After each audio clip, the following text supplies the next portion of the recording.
Hello, hello to my honorable and most noble friends. This is MongoSlade. We're going to be watching STARRCADE 1989. I wanted to go back further and go back to like 1985 or something, but 89 seems fair. I don't want to run too many of y'all off. So go to your network while it's still there. We're going to get to STARRCADE 1989.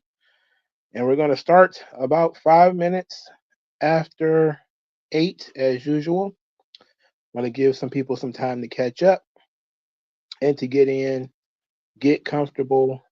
Maybe if you're the kind of person who wants to grab something to eat, a snack or so, you got a couple of minutes to do so. So STARRCADE 89, I don't remember this show that much, if we're being honest.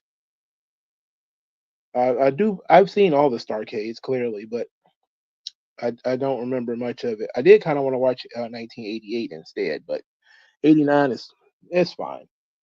So, Top Dog, AJ3, how you doing? Others who might be listening, who are not showing up on my feed, how are you guys doing? Hopefully, you guys are prepared for your holidays. My holiday is ruined for more than one reason, but I'm still here, and we're going to get through this. Next week, we will be doing the 3 commentaries. December Ask Mongo. Feel free to put your questions in the post. We will be going through. I don't know. I'm pretty sure I'm gonna have to work by myself all next week because my assistant slash colleague will be out for the holidays. So it's just gonna be me. So who knows what kind of mood I'm gonna be in on Thursday.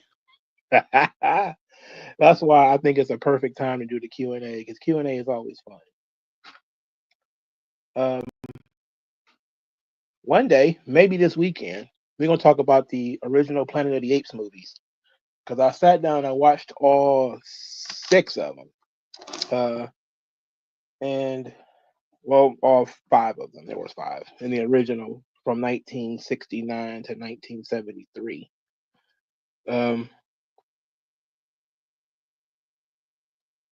So that's going to be a great run. It was a great run of movies, and I do want to talk about those. I even took notes on some of them. Not full detailed notes like I did in previous, like I did Naruto or Bleach.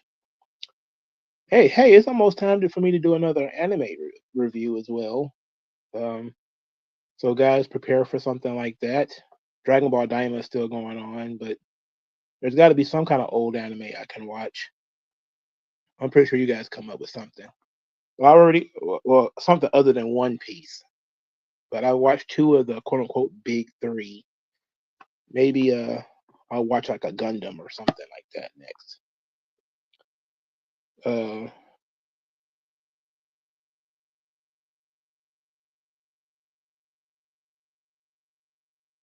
All right, we got about a minute before we get started with STARRCADE 89. How is everybody doing? Everybody ready for tomorrow? Everybody ready for Christmas? What are you guys missing?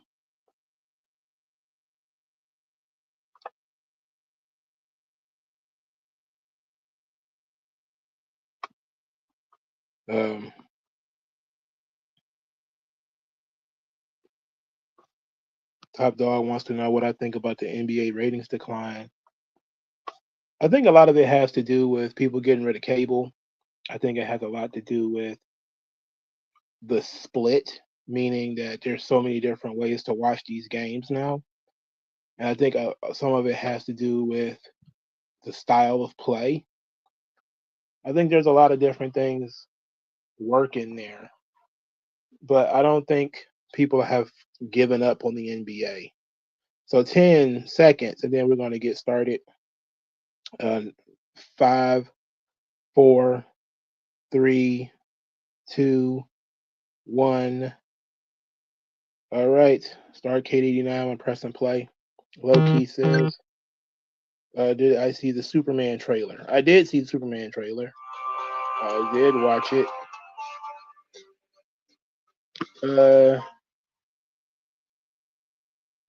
It was okay, I guess. I was not really all that intrigued. It seemed like there was a lot going on. Ladies and gentlemen, welcome to the Omni in Atlanta, Georgia. That's a great building, the Omni. There's a lot of empty seats in that joint, though. At this time, we ask that you please stand. You said TV was not like this 20 years ago. Brother, this is longer than 20 years ago. Oh, you mean TV not like this? Or I guess you mean the NBA thing. Phil had his graduation. Congratulations to Phil. He said graduation was fine, but it was thunderstorming, passed with a 2.6 GPA. That's not bad. It ain't great, but it ain't terrible. At least you graduated. You got past the finish line. That's the important bit. You know, even if it was a 2.6, you earned it. Yeah. So that's great. I'm very proud of you, Phil. You did a good job, man. What's your next step? Low-key says, bold move to start out with the trailer of Superman in the Yamcha pose. Yeah, that's why I was kind of taken aback, and I saw that some people didn't even get past that part. They saw that Superman was down bad and was like, you know what, forget it. I don't know. I understand you have to put your heroes in a hole, and so you're supposed to be interested in how he came to be that way. Like, who beat up Superman? 12 matches? Wrestlers in the world today will compete against Oh. each other as well. The four greatest tag teams in the world as well. To describe the action in the Iron Man division in the single competition at STARRCADE, I want to welcome Terry Funk to the broadcast. Thank you very much, Jim. You know, 15 minutes isn't long. They're going to be going 100 miles an hour at 100%. Each of these great wrestlers, the best wrestlers in the world, have to go for pins and pins fast. Ladies and gentlemen, to Terry analyze Funk with that earring. Oops, shit. I want to bring in Jim Cornette, many times manager of the year. The competition here will be very keen, no doubt about it. You got Jim Ross, Terry Funk, and Jim Cornette. You said I forgot to do Ring of Honor Final Battle predictions. I am not watching that show, so I don't know how to predict what's happening. I need storylines in order to predict things, and I haven't watched a second of Ring of Honor all this year. Oh no, there's points. So it's almost as important how you win as if you win. Gonna be great, ladies Oh Lord, it's points. I don't want to do math. Main events here at STARRCADE 89 Future Shock.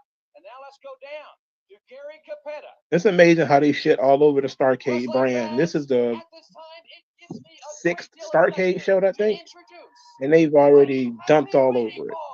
Maybe the 5th. Because it was STARRCADE 83.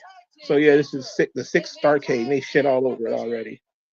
Introducing first, Woman Presents, accompanied by Nitron, the tag team of Doom. I love Doom. This mask Doom too.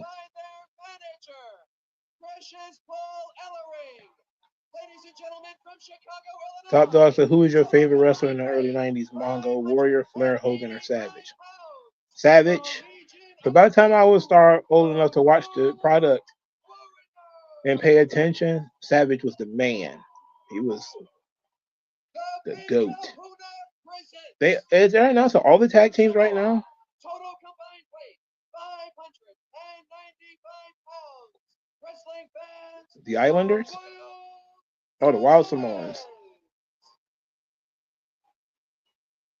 One of those is Big Sam. Who was the other one? WG Field says basically Superman Legacy was supposed to be Superman in a world where superheroes are passe.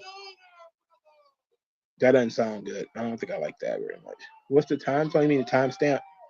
Timestamp is 4 minutes, 50 seconds.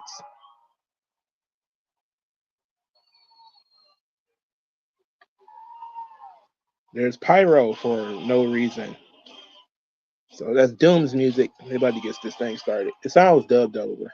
I don't know what their real music sounds like.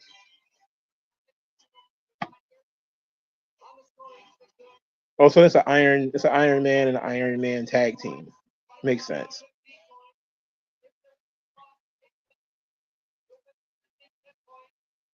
Ooh, that slant on that ramp must be a disaster. I tried watching The Legend of the Lot of Swords or whatever. That show's so goddamn boring. I couldn't even get through the first episode. AJ3 says I saw a clip of Dave McGregor exploding on Ring of Honor, final battle in Ring of Honor in general with Tommy Dreamer and Kerry Silkin. Was that supposed to be like recent? I know a lot of people don't really care for Tony Khan's Ring of Honor. It is the shits. it's really the shit. So Doom versus the Steiner brothers. We're about to get this thing started. I'm amped for this one. This is good. I love both of these teams, bro. Scotty's mullet. It doesn't seem like a huge event though. Like if you look at this building, how the Omni is built, I think it's a big building, but it doesn't look full. It's kind of dark in there. There's a difference between WWF and WCW. You know, it's kind of dark in this building. There's a lot of empty seats as well, visible empty seats. Look at all that orange up there in the upper left-hand side, and right there in the middle. Like you heard that WCW notoriously had issues drawing. You know, so that's why they was doing all these crazy gimmicks. Like in the '90s, they would do like the Battle Bowl, and that really fucked STARRCADE. The Battle Bowl. Oh my god, they did like the Battle Bowl for like 3 years or something like that. Really ruined WCW.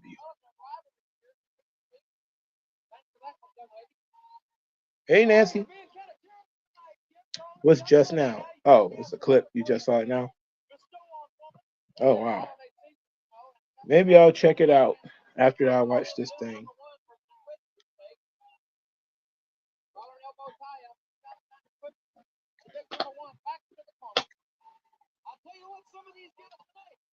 All four of these men look like professional wrestlers. They all do. They all look like they've been to the gym. That's Ron Simmons in the ring, by the way. You could tell for starters by his chest and face. I've seen it enough. And by the way he throws punches, and by the way he moves. Simmons was always kind of stilted in how he moved.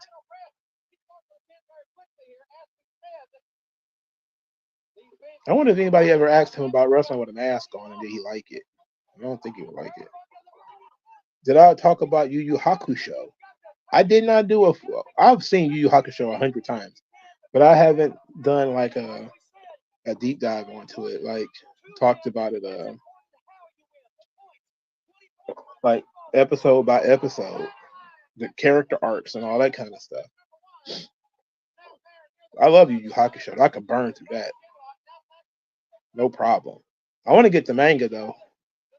Like I said last year, I was going to read Dragon Ball. Then Akira Toriyama passed, and I went and did it. I said I was going to read Naruto too. But still haven't gotten around to doing it. I may just do Yu Yu Hakusho and read the manga next year. AJ3 misses the Battle Bowl. It was called the Lethal Lottery. Yeah. I wonder why WWE or WCW never do it anymore since WCW died. Well, the same reason WCW shouldn't have never did it in the first place. It was kind of ridiculous and it didn't lead anywhere. I mean, if you did something with the concept where you had random teams thrown together and then maybe somebody won something at the end. I think they were doing the Lethal Lottery. They did it for money, I think. But they did the Lethal Lottery kind of gimmick in TNA. The other Samoan was the Tonga Kid. Okay, yeah. All right, there we go.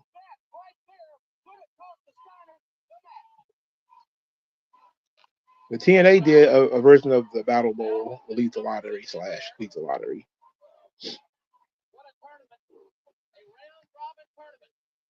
They doing a one night round robin tournament. Man, they got to be ill. They crazy for that.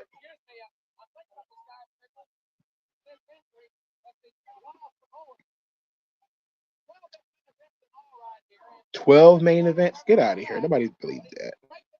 We got all these guys wrestling a bunch of times.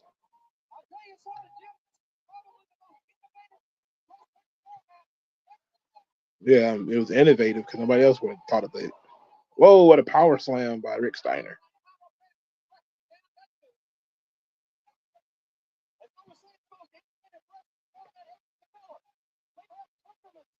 Did did uh did Cornette ever talk about the lethal lottery idea and who came up with it and why was it ever even a thing that they decided to jump into? It seems pretty silly to me.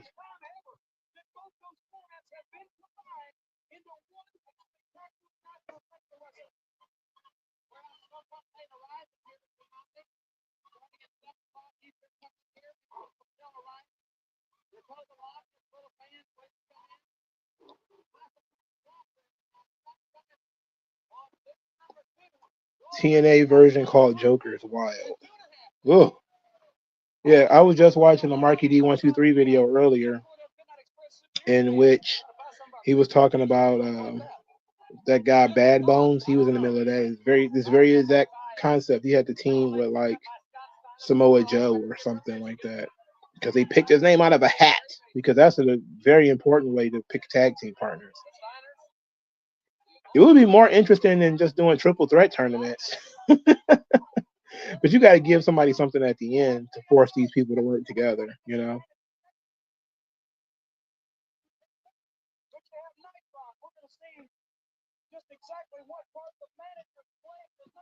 Nitron.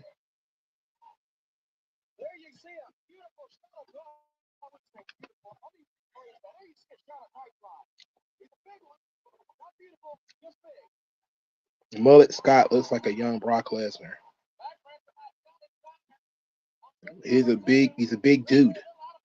This was before he got cartoonishly large, just a few years later. I mean, he got so big that his muscles had little muscles on top of them, which was insane.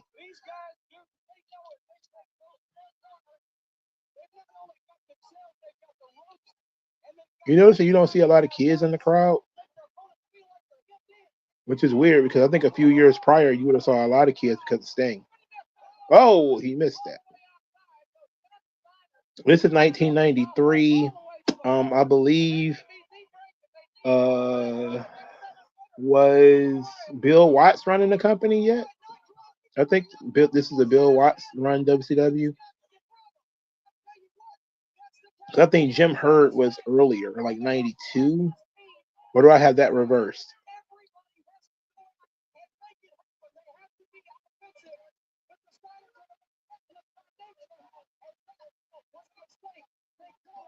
Oh.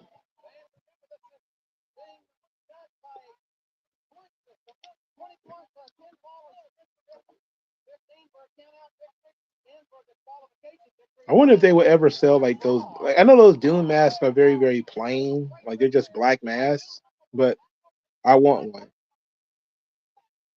I might start a collection of lucha masks. I got quite a few already.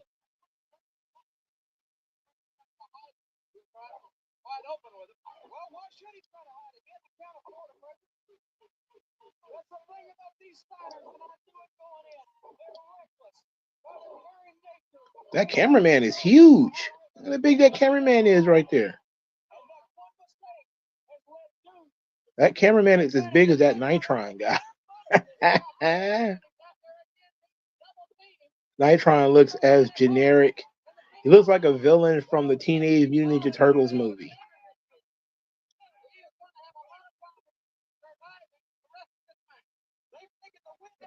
Kasho said, why did WCW turn Ricochet into a geek in front of the Hurt Syndicate and Swerve Strickland? I guess they figured that's the way to get him over is to turn him into a goofball. Look at the that ill mustache on the referee.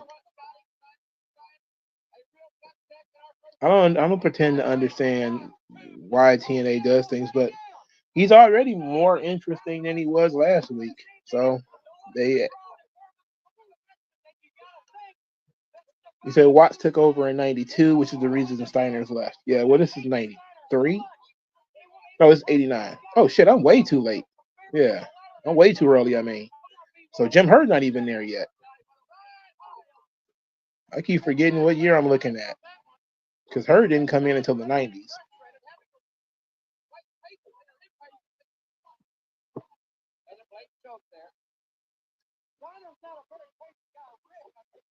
I don't know why I had maybe I think I watched STARRCADE. I forget which year it was, but it was one of those years where they had the New Japan crossover. And maybe that's how I had that on my mind. But yeah, this is 89. This is long before Jim Hurd came in. This is before Bill Watts came in. Did you see the Wikipedia page for Ricochet, the man that charisma forgot? That's wild. I did see that, though. Somebody screenshotted it, and it was all over social media. The amount of stuff Ricochet has to deal with now is crazy. They legit on his ass now, man. Oh, he just walked on Scotty.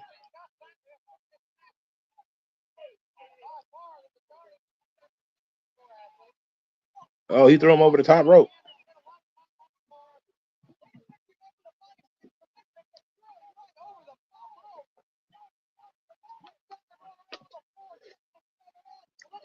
Scotty he got a rough time going on here. He just dumped him on the floor like a sack of potatoes. Oh, he countered the suplex.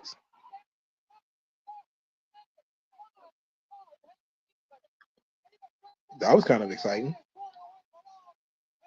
He's going for something, but to counter that shit. Back body drop time. Look at how excited these people are. You almost never see hot tags anymore either in wrestling. That's a lost art. There's so many cold tags in wrestling. It's crazy. Ooh-wee. He said Nitron is the actor for the original Sabretooth for the X-Men 1 and Deadpool versus Wolverine. Oh, really? I didn't even notice that. That's a good look. Glad he didn't fall off the face of the earth. That's a hot tag. When they pop. Oh, wait, there's a time limit to this match? Oh. Stand the line.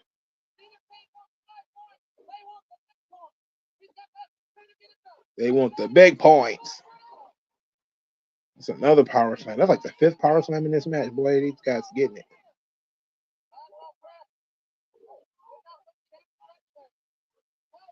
I don't remember ever seeing that guy wrestle, though. He nailed the other. Oh, yeah, this is before anybody knew who Doom was. They wouldn't get unmasked for a couple of years, I guess. I think they got unmasked in 92.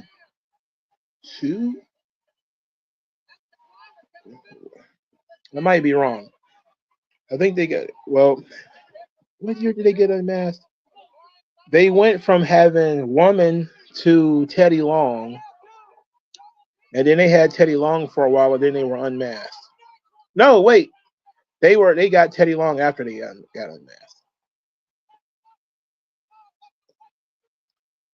Oh, big pop for Scotty knocking down Nitron.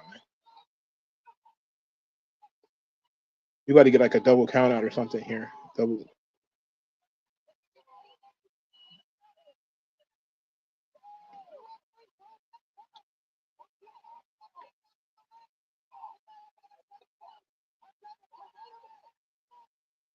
Rico was talking a lot of shit lately, so I don't feel bad for coming at him. Huh. He was talking that yin yang, and like I think they just decided to go with the energy that he was having on podcasts and stuff.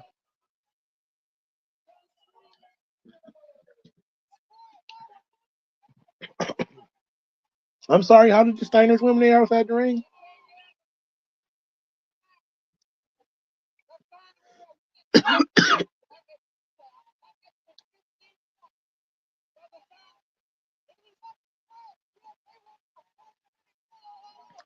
Okay, I missed the finish. Okay, they about to show the finish again. Mm. Oh, so he got back in the ring and everybody else is outside the ring. Okay.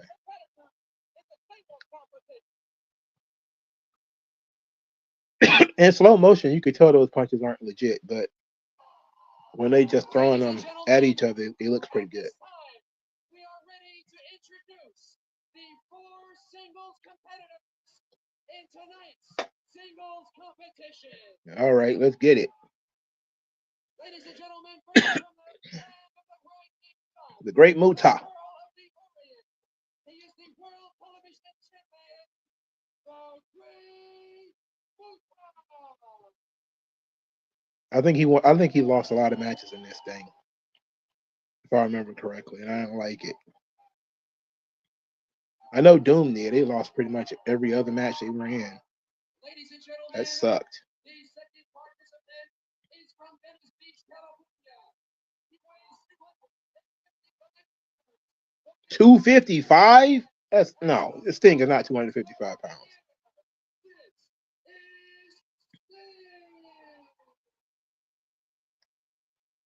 They missed out not letting Sting get his own entrance.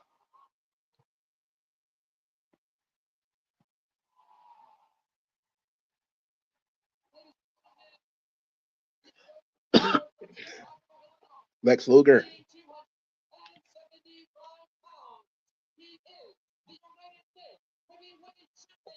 The total package.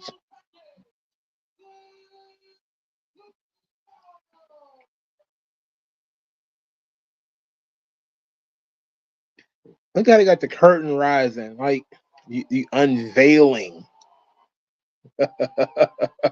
The unveiling Lex Luger.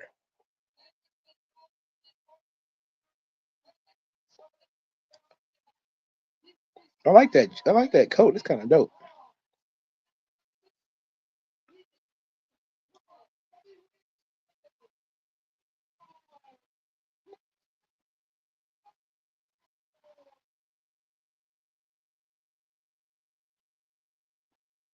I can't believe they put Ric Flair in this thing. Why would they do that? I get it, man. I hate this tournament idea, though. A one-night round robin tournament, that's psychotic, bro. It's psychotic. Why would you do this? And then you put both the singles champions in there. Well, the TV champ not in there. Sting is up first.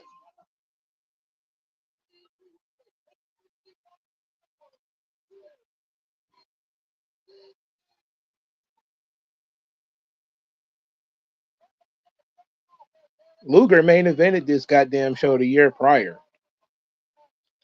STARRCADE 88 was Luger and Flair. That's Rat Tail Sting right there, baby. The opponent is Lex Luger. I like that U.S. Championship belt he got there. The belt kind of dope.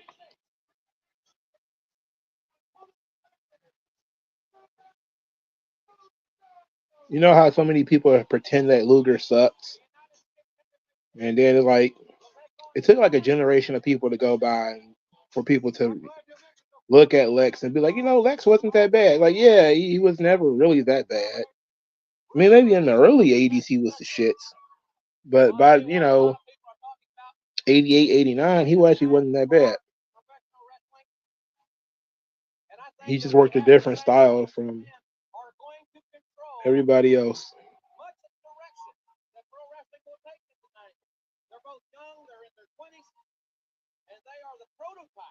Sting pacing like a wild animal.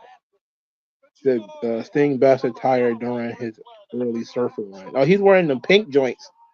I think it was was he wrestled Cactus Jack? He was wearing like the pink tights. I think that was Beach Blast. I think it was. I like the pink joints. That was real Surfer Sting right there. And when he was wearing the that obnoxiously loud jacket.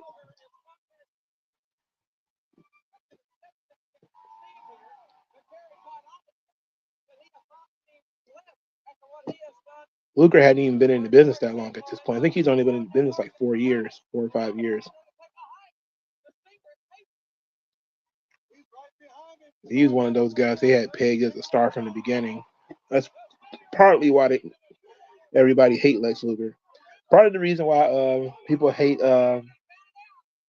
Austin Theory today is when you earmark somebody because of their look, then you have a certain collection of fans who hate that.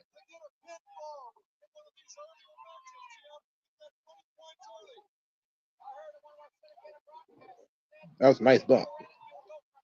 Another nice bump. Sting's punches look legit, though.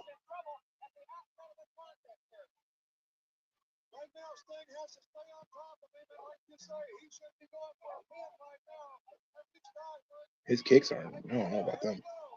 Whoa, he went over the top. Whoa, he caught himself. Hoo-wee. Oh, a springboard. A slingshot, rather.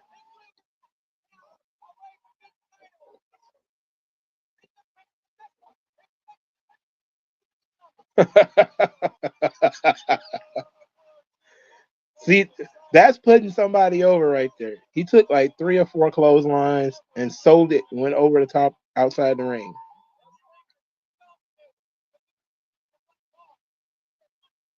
And the story is simple. You look at this thing, it looks simple. Luger ain't got nothing for Sting. Now Luger has the advantage because he grabbed the leg.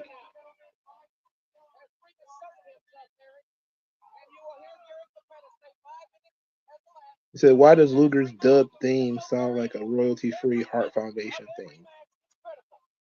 It might be. The network don't pay for nothing, man. They dubbing over everything. They'd dub over faces if they had. Koshan art, I talked about it in the video. You probably should follow the product, brother. Luger taking a lot of bumps in there, my guy. Especially from these clotheslines. They're very simple. I remember when people used to get on John Cena for throwing clotheslines a lot.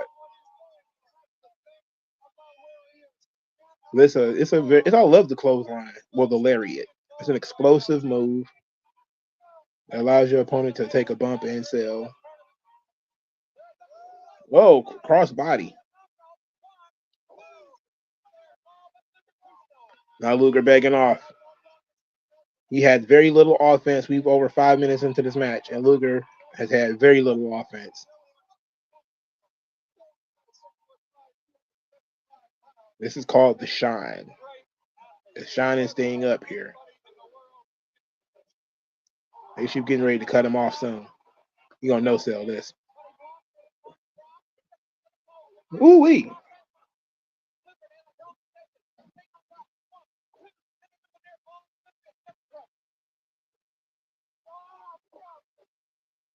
A wrist lock. Oh, we into an arm bar. Crazy thing is, the arm bar actually hurts, bro. It doesn't suggest that you stay in position like that. But if somebody grab like your elbow and push it in, which is what you're supposed to be doing in this thing, that shit hurts.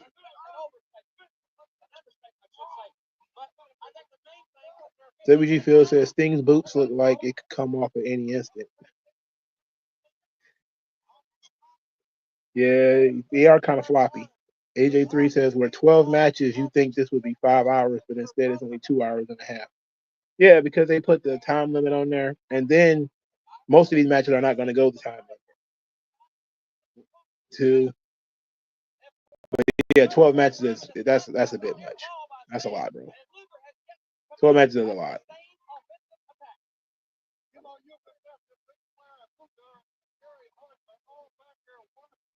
Flair and Muda gonna be fun. I already know. He's getting kind of lazy with his wrist lock. He ain't putting no pressure on. He's just holding him. You gotta tighten up, Sting.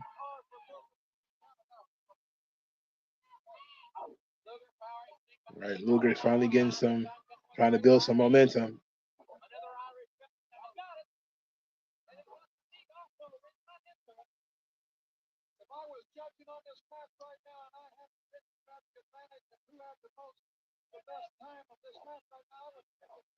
Good drop kick by Sting. They're moving at a reasonable pace too, because Sting is not leaving Luger behind. Oh, there you go. He caught him. Now you're not going to no-sell that one. Now we got it. Now we slow things down even more because the heel's in control. It was an atomic drop, which I don't understand how that's not illegal. So a lot of people hated Cena but love Sting. Yeah, it's crazy. Sting throws 100 clotheslines a match, though. And that shit still worked every time, especially on his comebacks.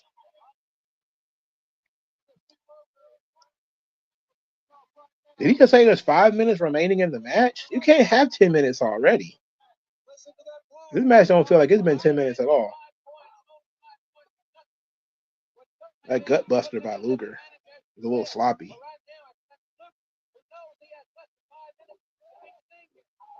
Ooh. He dives right into his stomach. Soccer kick. Another soccer kick. A third one. He didn't get his foot up for that one.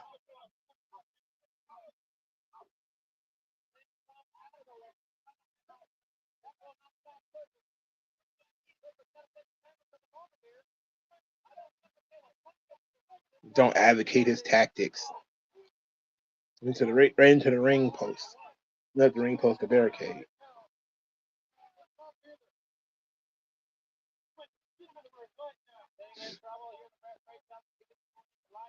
Nick Patrick. He will be a referee forever in WCW. My God.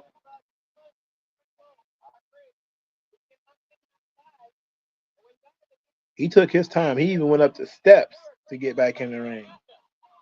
It's a cocky guy. Why is he going to the top rope while Sting's so far away? He's clearly feeding for something, but he should have thought about this more. Sting had to walk into it.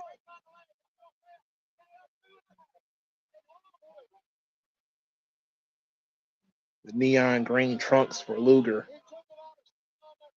The green pea is like baby food colored trunks.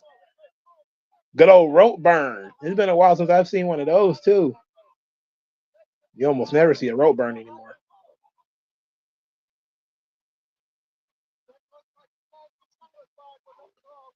That cameraman is all in. He's very close. All Sting did was throw a kick, and the kids went crazy. You could hear them. 3 minutes left in the match. Oh, Sting's starting to come back.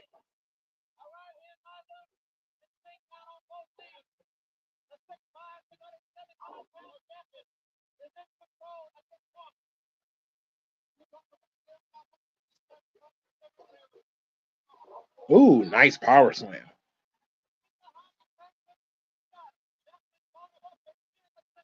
Oh, he's going for the torture rack. Oh, he countered it. He didn't, but it wasn't perfect. He didn't land on his feet. Still very good though.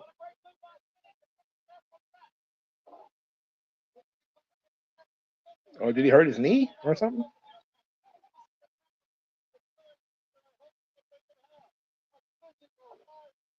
I was never a big fan of how Luger throw punches. I don't like the stomp punch. Him and Bulldog were big on the stomp punch. I can't stand stomp punches.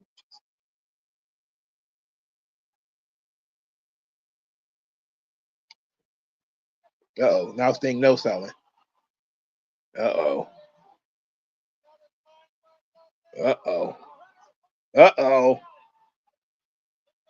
That comeback starting.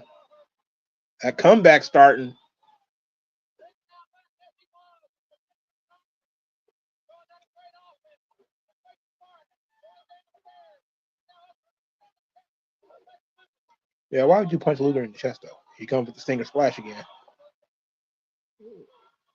Luger was supposed to move, it seems like, and he didn't. It looked like Luger was supposed to do something and he missed it. He missed the spot. Suplex.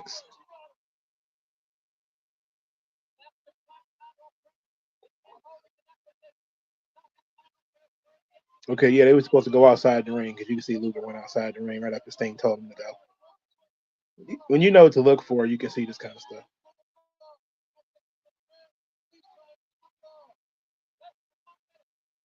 Look at how polite everybody is sitting around ringside. They got their little legs crossed. They're watching.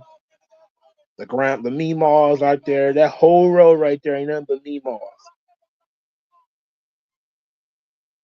Somebody country ass grandma went to go watch the wrestling matches.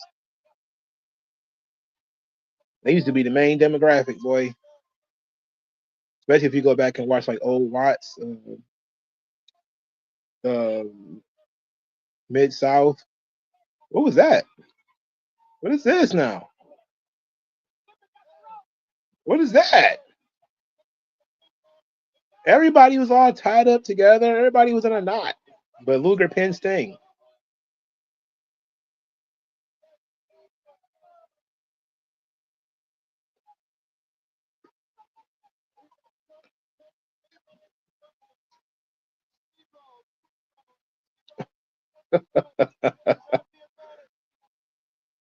It wasn't an exciting finish, though. I didn't like the finish. It was very confusing because they were tied up in a knot. Whatever happened at the end, it came apart. And even though Luger was kind of cheating, it wasn't obvious cheating. Like, look at how they tied up right here. Luger's lack of ability to be athletic screwed this whole thing up. And so you got, okay, his foot is not on the ropes yet. Okay, he's holding the rope. There we go. That was near the end, though. They had been tied up for so long there. They botched the finish, I could tell. They edited the shit out this show. They got young lady putting the score up on the board, putting points on the board.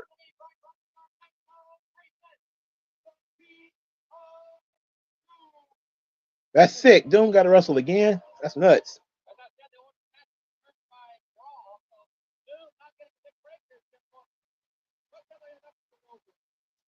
Oh my God.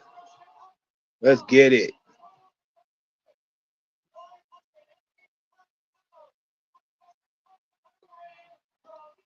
Three of the four people in this match are dead. 4 of the 5 people, no, of the 6 are us, including Woman and Nitron and Paul Ellering, are dead because Woman is dead. Jeez, that's depressing, isn't it?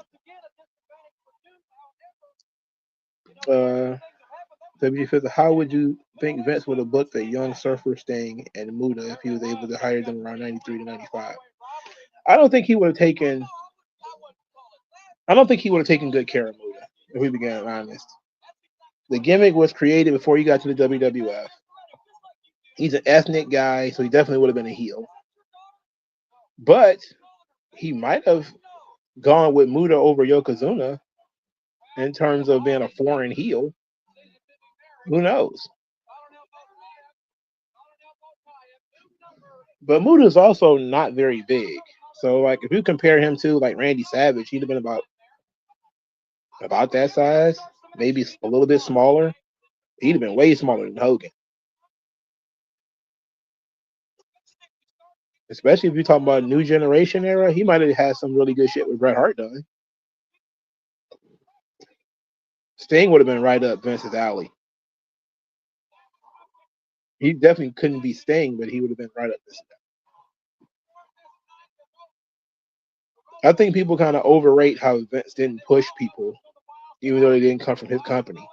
How he gave a mega push to the Road Warriors, even destroyed Demolition for him. He gave a mega push to the Steiners, even though they weren't around very long. He gave a super push to Lex Luger, which people complained about. endlessly. He gave a nice little push to Ric Flair, even though there was some caveats to that, and we never got the Flair Hogan match in WWF. They still didn't even do it. Did they even do Flair and Hogan in the 2000s when Flair and Hogan came back? I still don't think they did it. They didn't even do it late. You'd have thought they'd like, okay, we missed it at WrestleMania 8. We could do, oh shit, what a clothesline. Oh boy. That we could do it at WrestleMania 20 or something like that. They still didn't do it. You couldn't do it at 19 because Hogan wrestled Vince. But you could have did it. Well, you couldn't do it at 18 because Hogan wrestled Rock. So maybe WrestleMania 21, Flair was still wrestling, and so was Hogan. You could have did Flair and Hogan there. Oh boy, they did the match on a Raw taping, did they?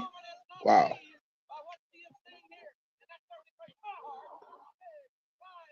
That sounds bad. That sounds really bad. But then again, that was the era when they were doing that stuff. They did like Shawn Michaels and Rob Van Dam on Raw.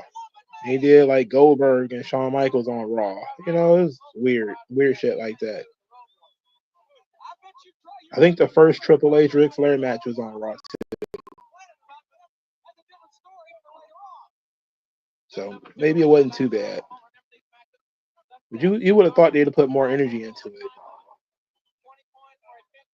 Well, Eddie was a mid Carter at the time, so it wasn't like it was the same level. You know, Eddie Guerrero in like 2001 or something like that was a mid Carter. That wouldn't have been a pay-per-view match. Road Warriors in here dog walking these boys, man. That's not even like, I don't like how this is going.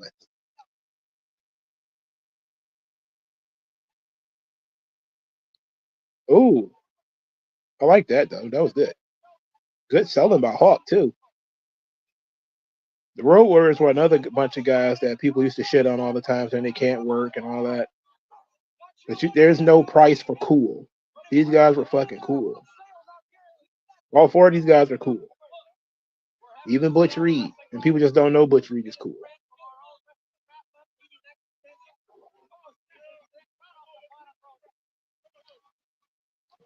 You don't see that anymore either. The old slingshot into the bottom rope trick.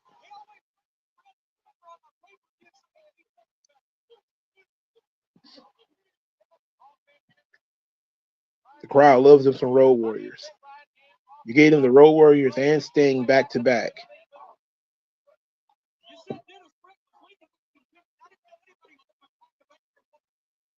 Poor Doom. You had the rest of the Steiners and the Road Warriors back to back. That sucks, bro.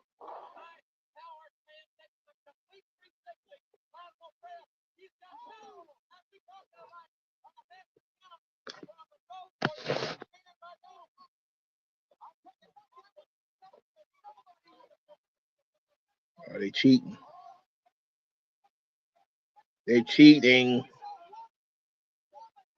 Woman was cheating. Look at how empty this arena looks from this. Oh, well, there's no people over there. That's why it's empty. There's no even seats over there. Now that I look at it, like there's empty seats right here in this center row, and there's a lot of empty seats over here on this far left row. Not that many in the right row. Not that many, but there are no seats at all into the furthest part of the left. And I was looking there, like, man, it's dark over there. But I thought maybe it's because they couldn't sell seats, but it's just no seats there at all.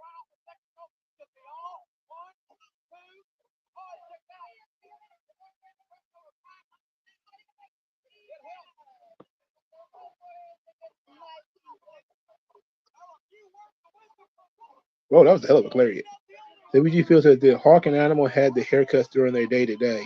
It's probably worse for Animal because they have a rat tail for some parts of their run.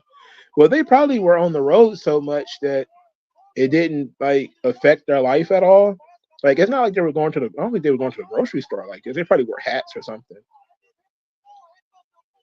They would be very. I mean, without the face paint and everything, they're just gigantic dudes. Would somebody recognize them without the face paint and they had a hat on? Maybe he'd be able to get past you without you noticing.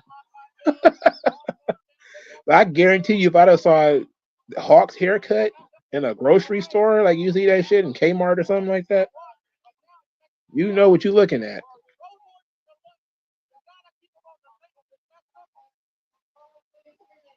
Five minutes gone by? No, 10 minutes gone by.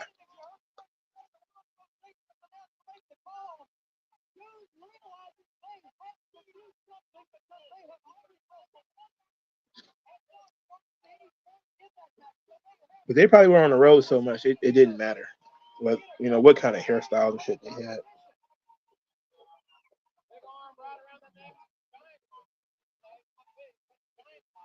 Giant like arm. You are very correct, Jim.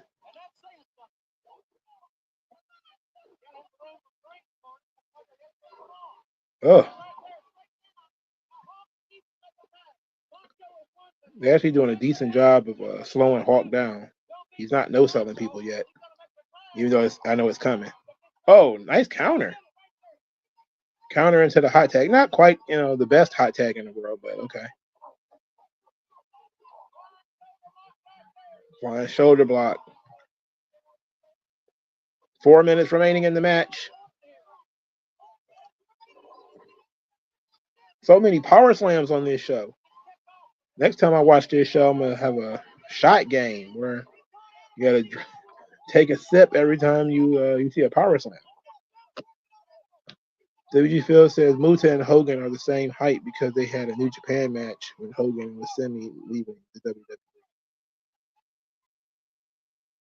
The top rope clothesline, and that's the win for the Road Warriors.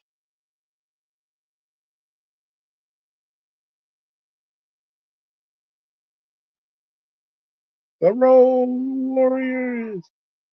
Which is crazy because you know how everybody act like Vince calling them the Legion of Doom and not the Road Warriors was like the biggest, most slap in the face of all time. And here it is 1989, they're being called both. How can Vince call them the Road Warriors, the Legion of Doom? Everybody knew them as the Road Warriors. Like they call them the Legion of Doom too. But this is a sensible finish because this is just a modified version of their actual finisher. They dive and close on. Great finish. Sensible finish, very adult, very mature.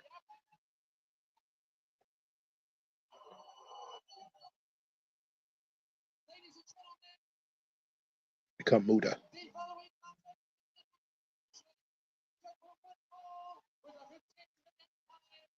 I'm a big fan of the Great Muda, dog. I ain't gonna hold you up. Big fan.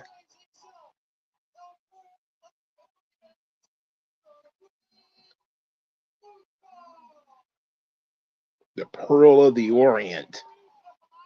Could you imagine somebody calling somebody Orientals or something like that today? Good Lord.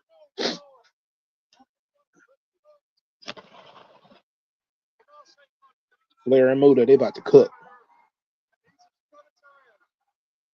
What is this theme song for Flair? Oh shit, Ole Anderson is there. Well, this is 89, so yeah, it makes sense. I keep forgetting every time I watch WCW, it's usually in the early 90s. So I'm always like thrown off when I see people that like Ole Anderson. Like, what the fuck is he doing there? Even though I know he was there kind of early in the 90s. He wasn't there long.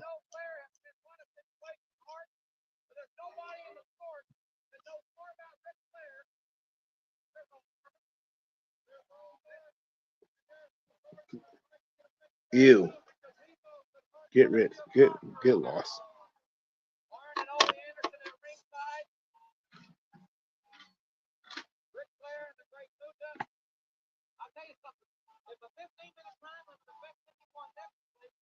Oh, they gotta watch one TV, one monitor.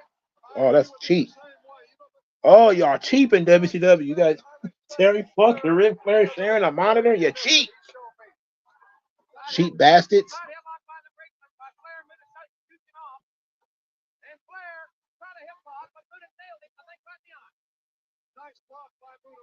The guy Muda stole his gimmick from was awesome too. The Great Kabuki. He was a little older though when I started watching. This is a heel versus heel match, which is very strange. So.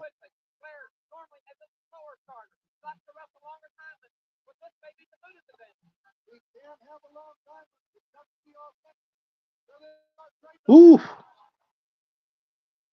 Woo! Woo!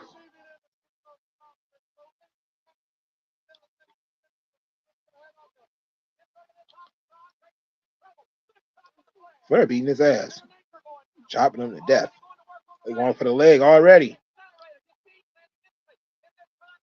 Going for the leg already. Going for the figure four already.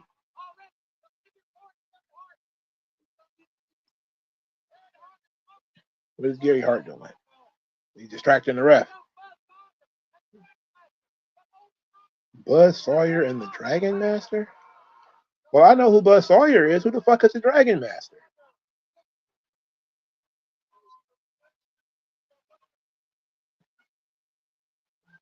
I'm trying.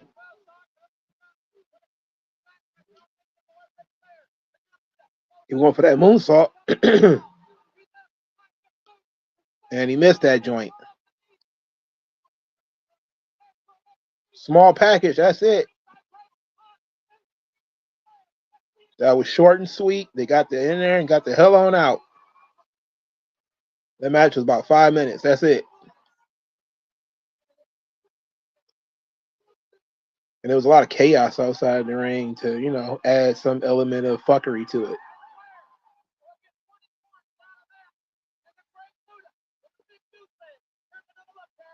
They kind of fucked Muda over in this because, you know, he could be a little bit more competitive with Flair, but they just wanted to get out of this thing. Some matches had to run short, you know. I would think the Wild Samoan matches would have been the ones I would have had run short. Not the Muda matches. I'd have had the Wild Samoans run short.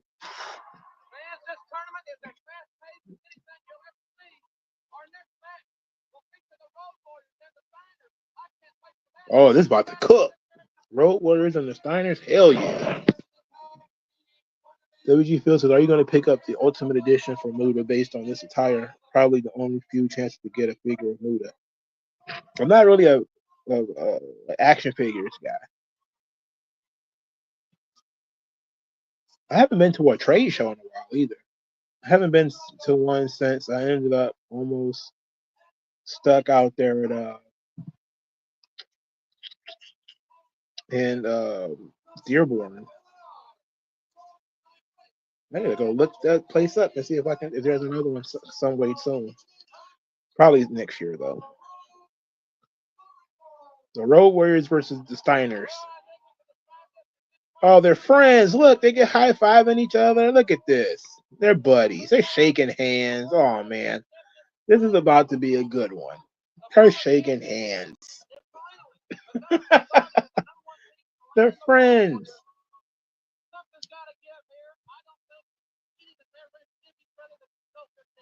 What's all that crap in the ring?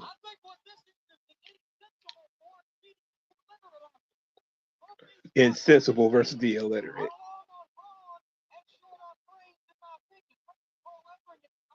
This would have been one of the matches I would have bought a ticket to see.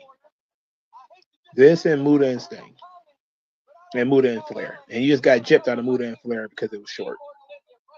But if I was in Atlanta in 1989 and I was watching this product, I want to see the Steiners and the Road Warriors. He just hit that insecurity clean to the motherfucker. Uh-oh. Well, what was that?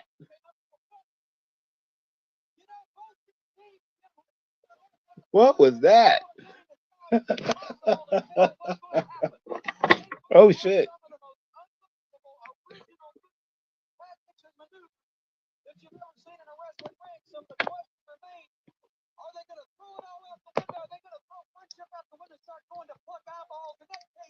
No.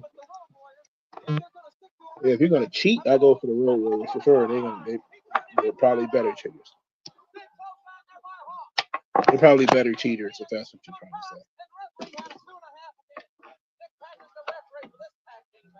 The first time ever the Road Warriors have ever wrestled the Steiner brothers. They're singing right here on STARRCADE.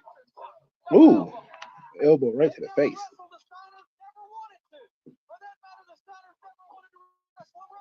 Ooh, see how when he ducked the clothesline, he actually threw some stank on that clothesline like he actually wanted to hit him. Steiner line. Oh, yeah. See how he put him over? Like that clothesline, he took a knee and got back up. That was real quick. But that's called selling. It's called selling. Guys, half these people's size when they sold that clothesline today.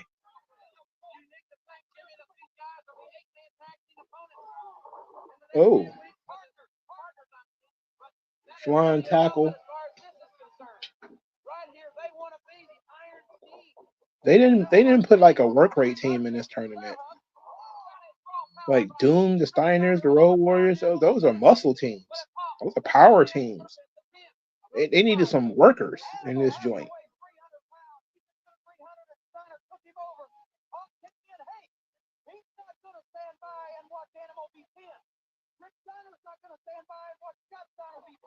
Oh, you need him in the gut. Oh, he bench pressed him. Gorilla press. With ease. That jump punch. I remember I used to play as Hawk in the video game. I used to do that shit all the time. The jump punch they used to do. That's crazy. You don't see people do stuff like that anymore either. Ooh, big boot. He big booty so hard he fell on the floor.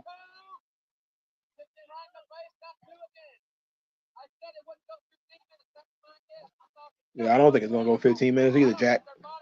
But it seemed like it might though. The Steiners are the champions, aren't they? If I remember correctly, so they shouldn't probably not get pinned here.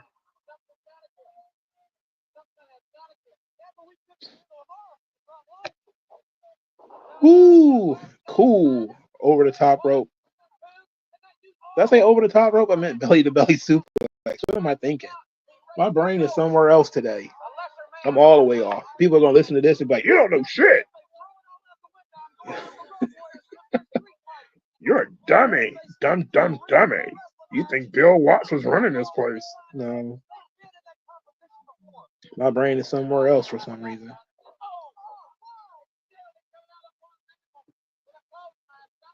WG Phil says, Flair being the one to induct WCW New Japan talents into the Hall of Fame was funny. WWE pulled with Sting, Fujinami, and Muta. Well, it worked. This Sting, that was the right decision. But Muta, who else were you going to have do it? I guess Nakamura could have done it, but his English is shit.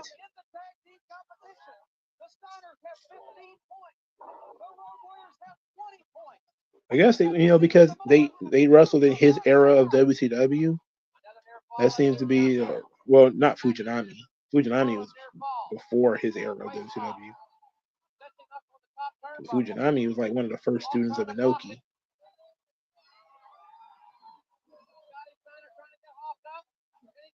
Oh, that was sloppy. That looked like I hurt. He didn't even get no air on that joint.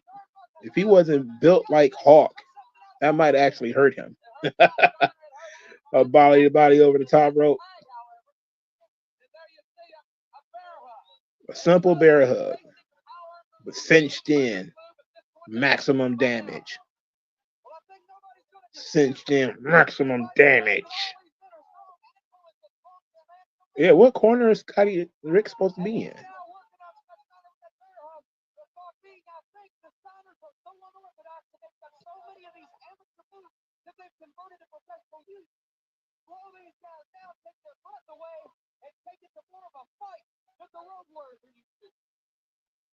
Commentators are doing their job though, explaining why the wrestlers are doing what they're doing and how they can use it to their advantage. We kicked right in the mouth. Only problem I have here is there's no storylines. It's just a bunch of fucking matches. But at least they're cool matches. Like it's all a part of a tournament. And so far, I haven't seen anybody I don't want to see yet. So it's good. I know that's going to change eventually, probably in the next match. If we're being honest, but there's nobody in the singles division I don't care to see. Ooh. And the only people I'm really going to be hurt by is the Wild Samoans. I'm not really a big fan of the Wild Samoans.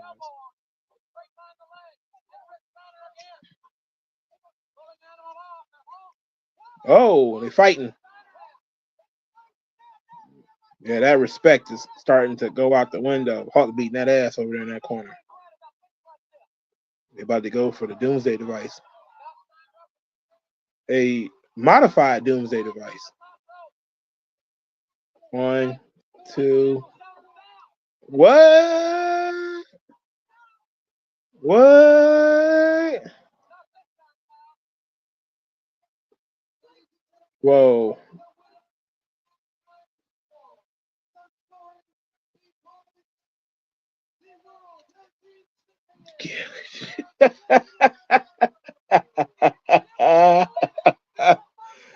What's up with these finishes, man? I guess you just had to get out of this match somehow, right? That's why you don't book it, but this is how you had to get out of it. I guess technically Scott Steiner is still on top of Animal. Yeah, but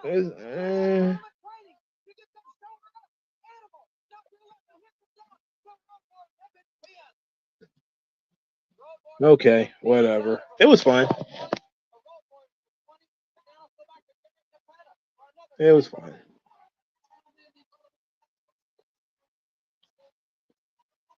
Here comes Sting again. Hope he lace his boots up this time. Oh, they put Muda in the ring with no entrance. God damn, they holding him.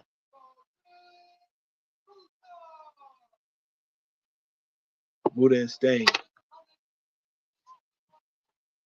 You're not even giving these boys time to redo the face paint.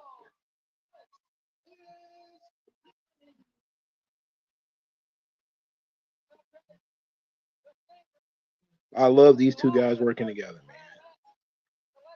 Muda has some of Sting's best matches.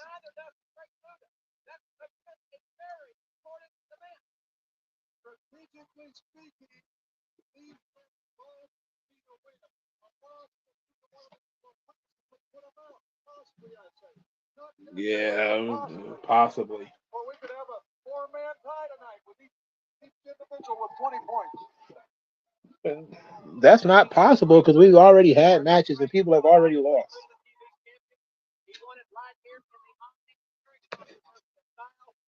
Yeah, Muda barely did anything. He was only out there for like 4 minutes. So it wasn't like he had worked his face paint off, but the Road Warriors have. And Sting, his is chipped.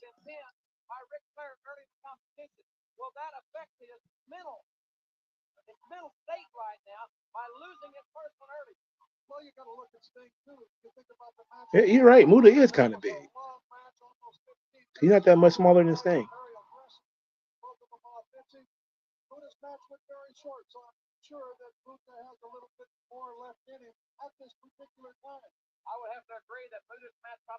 They trade full Nelsons, bro. That's crazy. He put that elbow. Ooh. I like that mule kick. That was underhanded. You see Mima over there, she liked that kick too. She liked the Great Muda. She's a fan. He beating up young Sting and she's upset. She's happy about this.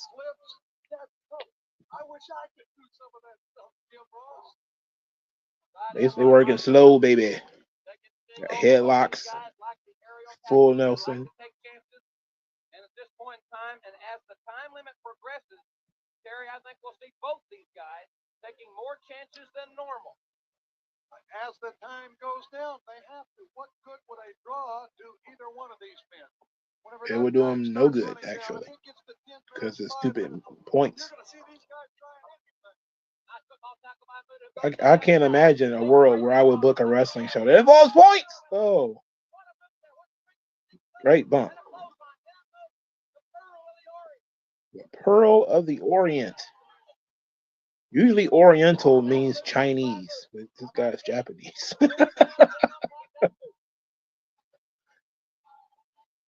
I guess it just means anybody who's Eastern. You're Asian, you're Oriental. Wrestle 45 minutes like this, Jim, at this speed, and that's what each man is going to have to do. Or darn close to it. Ooh, atomic drop. You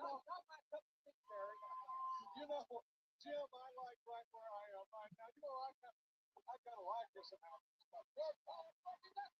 Oh no! Oh no!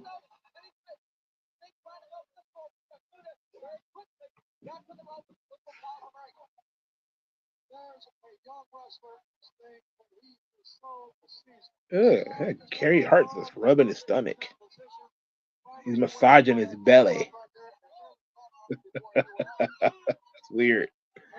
It's weird, brother. It's hard to believe that Muta was still wrestling as Muta in '99 in WCW. And because for a long period of time he was gone. He took off. Then he came back and joined Chono. Was it Chono that was doing the WCW NWO Japan or whatever? Oh, I don't know why one would think to do that, but okay. They had the Great Muta on their roster. Decided to put him in the goddamn New World Order. Ah, he's cheating. He's putting mist in his face. And he fish hooking. Very illegal. Highly illegal.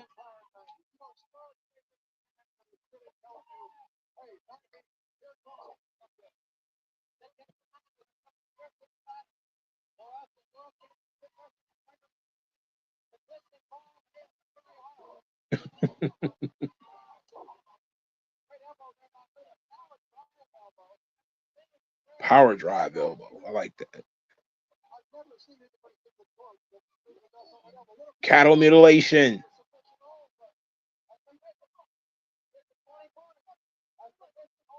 Look at this shit here.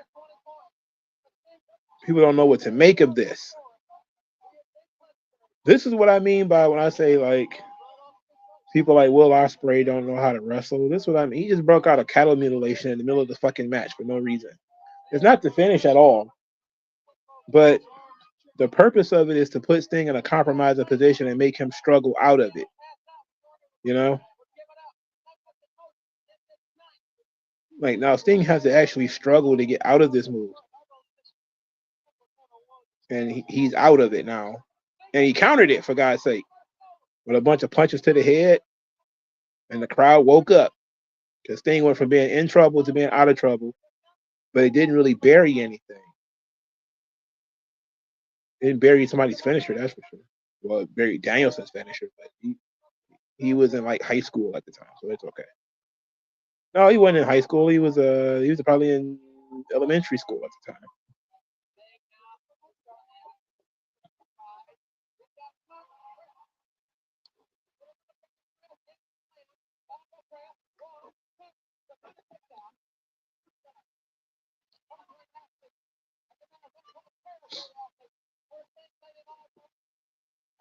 A simple body slam.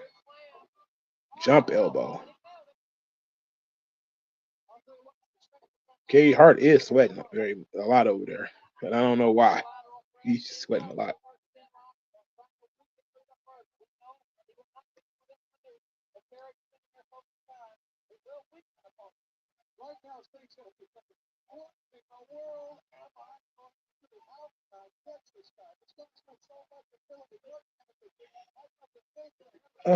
I'm out of water. Shit. I should have got some more water. That's all right. I guess that's enough for today. Of course, you're not going to get a clean break. Muta's a heel. When was the last time you saw somebody take 2 shoulder tackles in the stomach, and then kind of like go outside the ring in order to get away from it. He's doing the Derek Chauvin, the knee to the throat.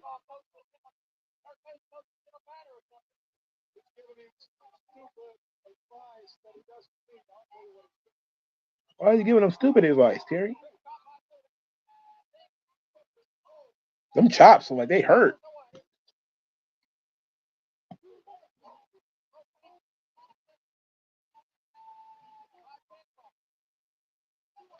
Yeah, Muda got screwed though. There's a bunch of people like Buzz Sawyer came out there. Some guy named the Dragon Master, whoever that is.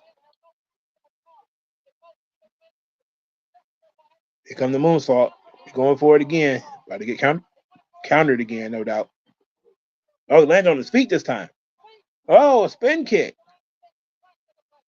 A karate kick.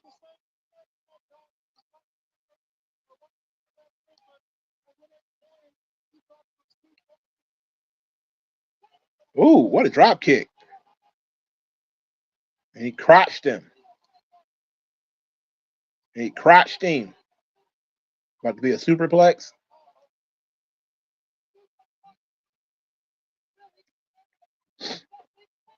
Oh, that's kind of loose. A superplex has a finish, a believable finish at that. Great match. I had fun with that one. So Muda cannot mathematically win anymore. So, I mean, I don't even understand the point of having matches that don't matter mathematically. I mean, it is what it is, but man, they did Muda bad in this joint. I guess somebody had to lose a lot. So Muda was like the low guy on the totem pole. Can't beat Flair 100 times. Can't beat Luger 100 times. He both champions. And Sting's the top guy, top babyface. Can't beat him. So had to be Muda, right?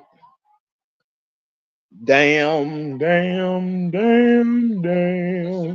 Just like it had to be Doom, right? This says a lot. Like the people who are getting beat a lot are still cool.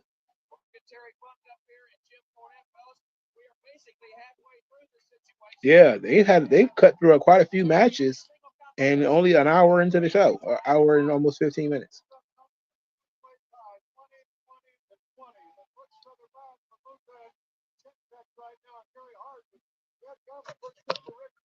Yeah, it's over for Muda. Mathematically, there's nothing he can do.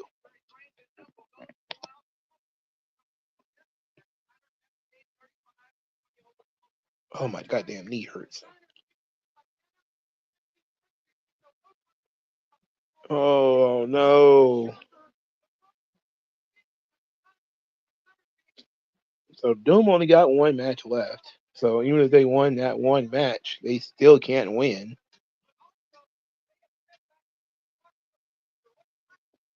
That's why I hate these stupid point systems.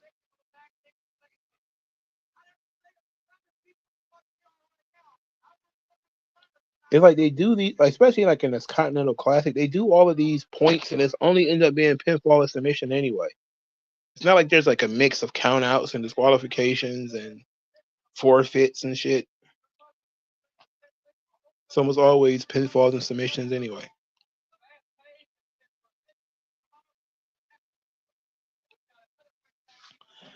Well, Muda only got one more opponent left, so you got to watch him one more time. Sting's only got one left too, and that's Flair, and that's probably the main event.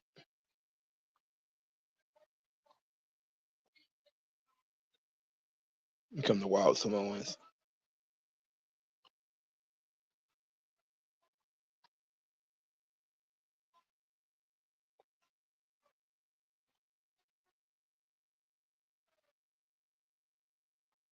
With the big kahuna. That sounds offensive. He's wearing like a straw sombrero. Not a sombrero. What's that called? Poncho. Like a straw poncho. Doom versus the Wild Samoans. Doom has had the worst draw. They get virtually no goddamn break, dog. Workhorses. Hashtag workhorses. It's amazing that they keep putting women in hair and makeup just to come out here and do these things.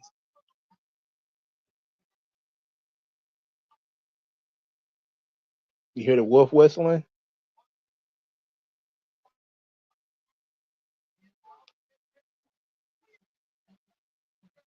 Do you really want to know what's in Norman's sack? I don't want to know what's in his sack.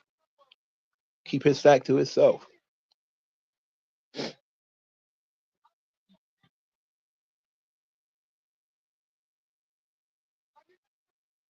It's amazing we went from all Samoans wrestling barefoot to at least, well, none of them are wrestling barefoot now.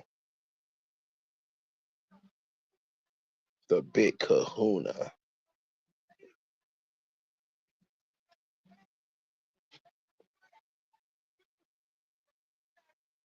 Has he got dreadlocks? Is that what that is? Let me get closer to the TV. My vision is not so good.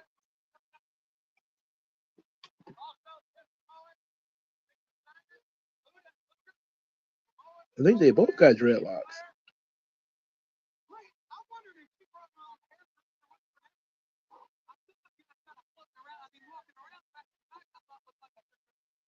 What? A woman's personal attendant. Oh my goodness.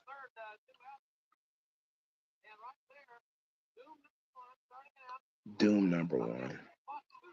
Yep, that's Rikishi. Rikishi and the Tongan Kid.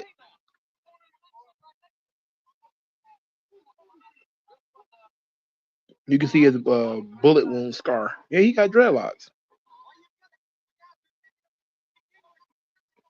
Nope, no, it's not dreadlocks.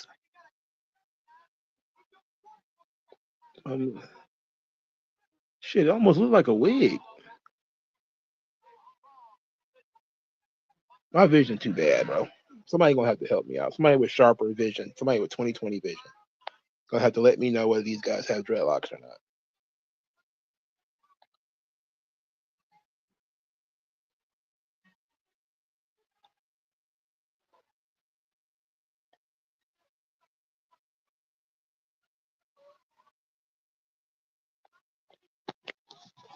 Oh my goodness.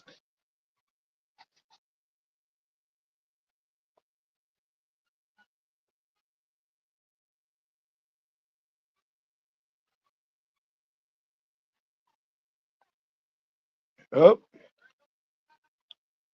Ooh. Running power slam and Oklahoma Stampede. Oh, that's nice.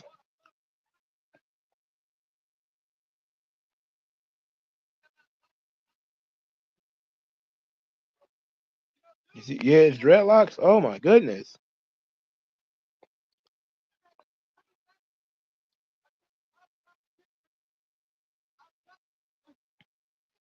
Big Sam and Fatu.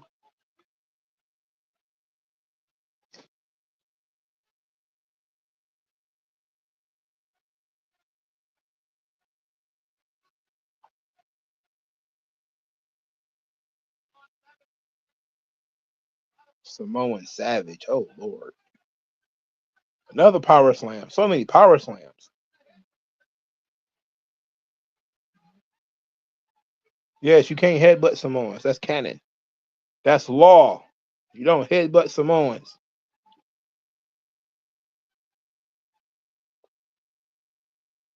Oh, that splash. That shit look lethal.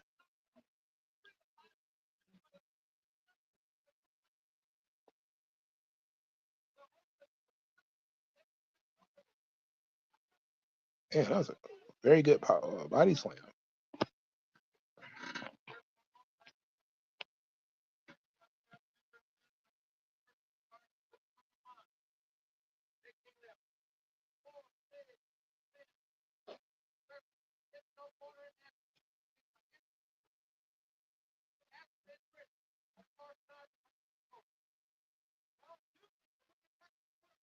I guess their hairstyle fits the gimmick. It's supposed to be like savages and shit, wearing like hay ponchos. I didn't understand the hay poncho. That's weird. Is that supposed to be like a island thing? You wearing like a straw poncho?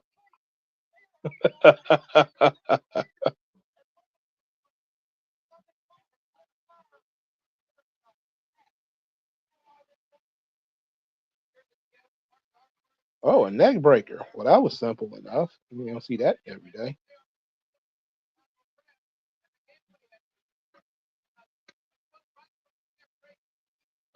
Yeah, he is choking. That's a blatant choke too. Super blatant choke.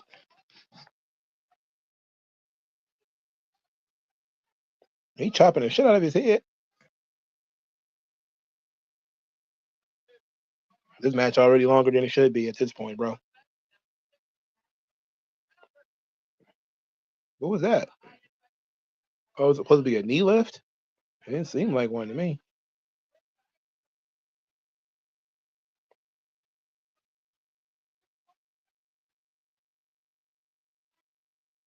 Oh, elbow drop.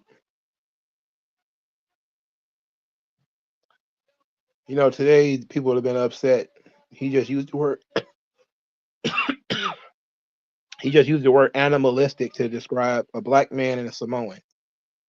People would have been like, "What you mean animalistic?"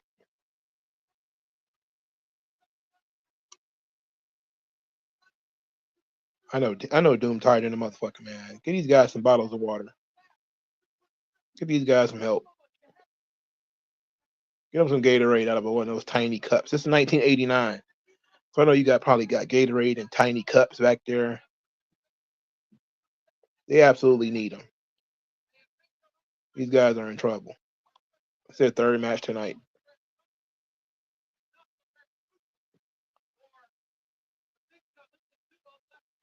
The Big Kahuna.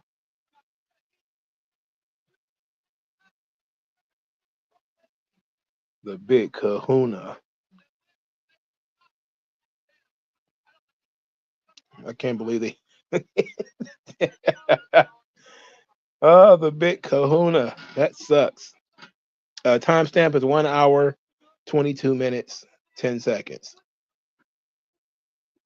We got Doom in the ring. I'm not sure which member of Doom this is because I'm sitting kind of further away from my computer. I'm thinking it's Simmons.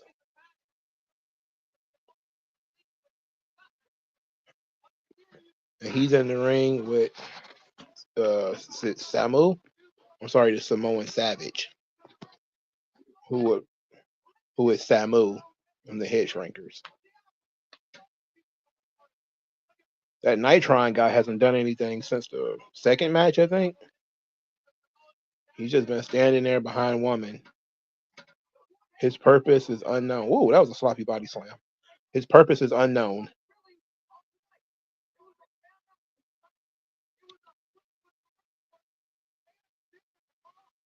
It's amazing that they decided to put on their biggest pay-per-view of the year with no storylines whatsoever and just do a tournament, a round-robin tournament.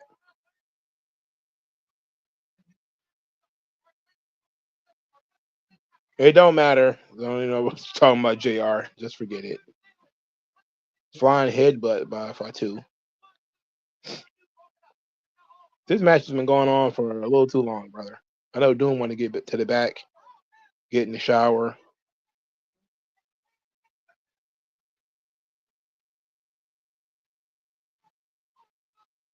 Doom lost every match in the tournament. Every single match. Jesus Christ. I'm not surprised though. They couldn't get a win on the Wild Samoans. That's just racism. That's a modern day lynching.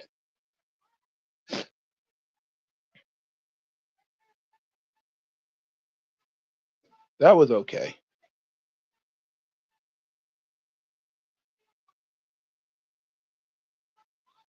Yeah, woman is so disappointed. She's disgusted. She's very disgusted.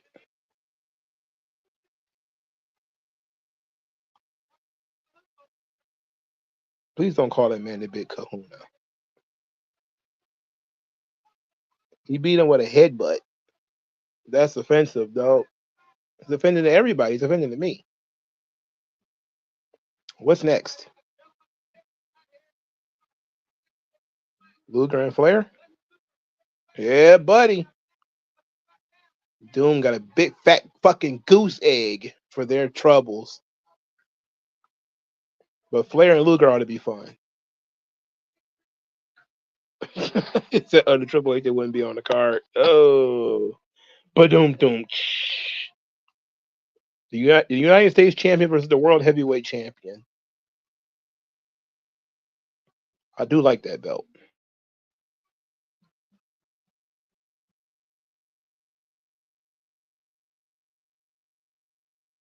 I don't think Luger wants to wrestle 3 times in a night, though. I don't think he's a fan. I think the pinwheels on his pyro. That theme sucks.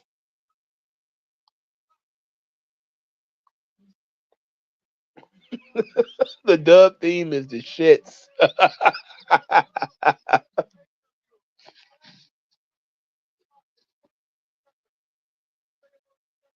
He had time to go get something to eat, get a drink, take a shower, change his tights.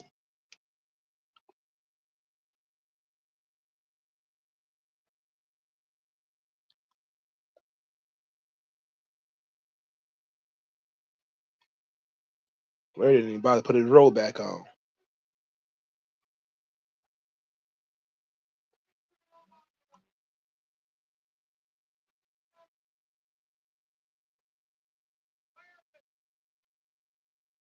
Flair looking majestic, standing on right here on this ramp.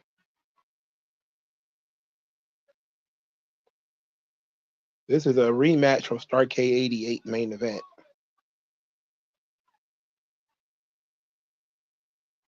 Woo! Oh, this babyface Flair. I was wrong earlier then. He's shaking hands and everything. What the fuck?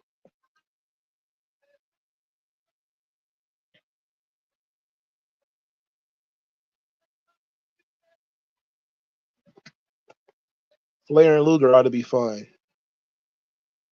Today and every day, Flair and NWA improve some way. Okay. Thanks for that, brother. Unk. The 90s decade Flair. I can't read that damn sign. It moved way too fast. You got the belt upside down, young lady. There we go.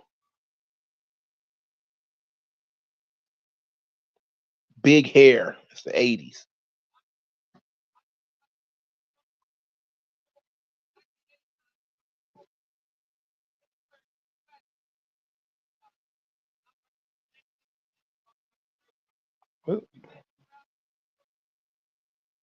Oh, Terry Funk made him proud to be in the sport, huh?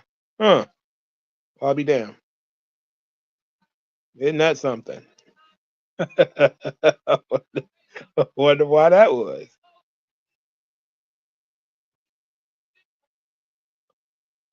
Well, both of them won their match already.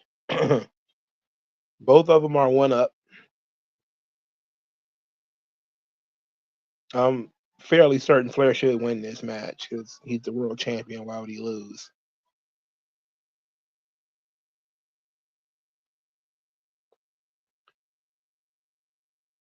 There's matches. 15 minutes. They haven't even touched yet.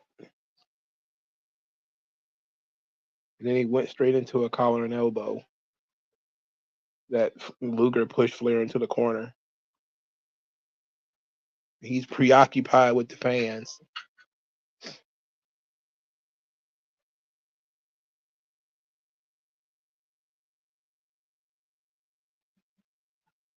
.65", 275. Luger sucks chant breaking out. They don't like Luger. Nah, he wouldn't go out there and yell at him. See, we losing recipes, man. Remember the Bulldog used to argue with the fans for like the first 3 minutes of every match. Bulldog would just yell at the crowd, "What are you talking about? I can't stand you." You're ugly. You're fat. Sit down if I knock you down. Maybe like the first 2 minutes of every match would feature the Bulldog and him yelling. From like 96 forward, every match is him yelling at the crowd.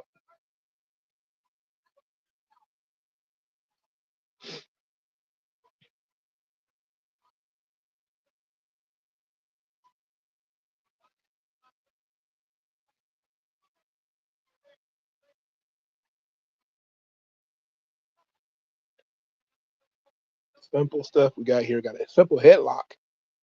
You got arms like Luger's, though. It's a legit move. You could tell Flair leading this match. He got Luger working really slow. He won't screw nothing up. Whoa, how did he get out of that?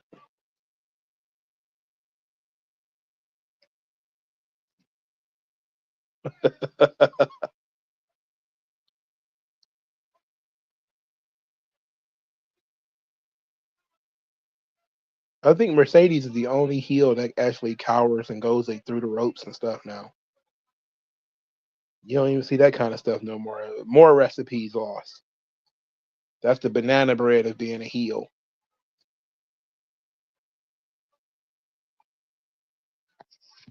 Maybe Dominic Mysterio might pull it off every once in a while too.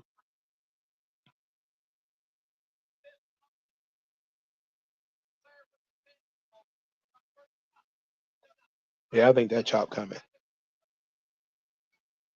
There it is. Oh, Luger's eating them shits. Ooh. Oh, he can't eat them no more. He just he took a bunch of them, took a bump, and bailed. That's selling. He didn't register the first couple, and then out of nowhere, he just started selling them. That was it. Now he's trying to run.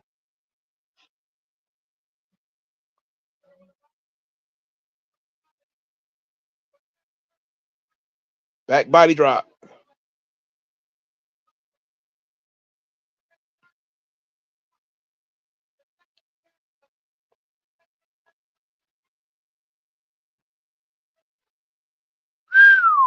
Oh, that said something get hurt.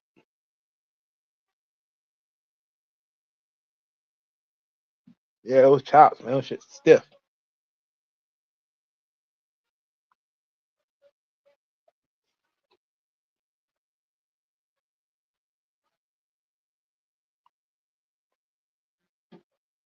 Luger's in a wrist lock, still arguing with the crowd. He's crazy.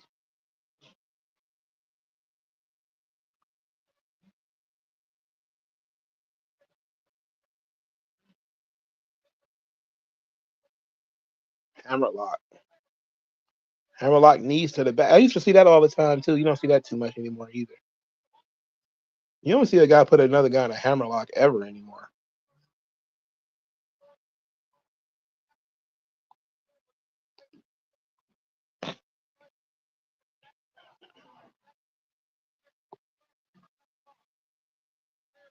It's a good thing about watching wrestling from the 90s is that there's so much simple stuff that you don't see anymore, but it makes sense in context. It makes sense in a fight that you, especially if you're not the stronger of the two guys, that you would target the guy's arm. And a hammerlock is a perfect way to do that. It bends the arm in a way that it's not supposed to go. It's uncomfortable as all hell. In the right context, you could break it. And it forces him to struggle out of it. So it adds drama to the match. I mean, it's not a, shooting star press into a code red, but my God. It makes sense, Butterfly suplex from Flair.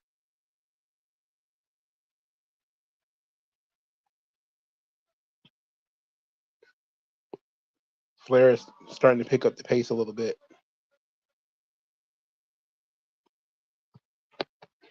They were crazy for doing this goddamn tournament, boy. This tournament idea was a nutty one. Yeah, Luger, hair pulling.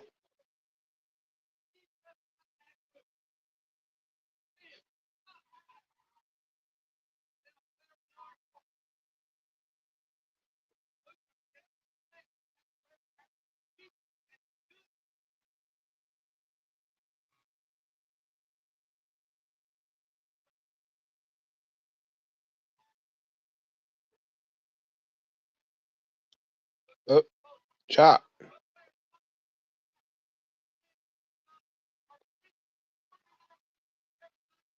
Now, this is the Omni in Atlanta, Georgia.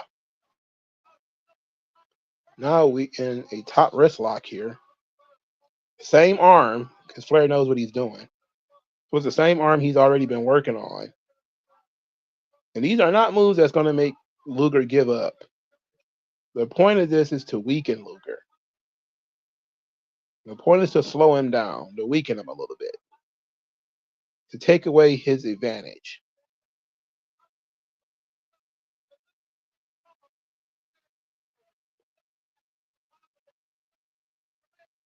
But they also, juicing that clock. There's a 15-minute time limit to this thing, so they can't do this shit forever. But as a way of getting Luger through this thing without exposing too much of him, Flair's just going to control him.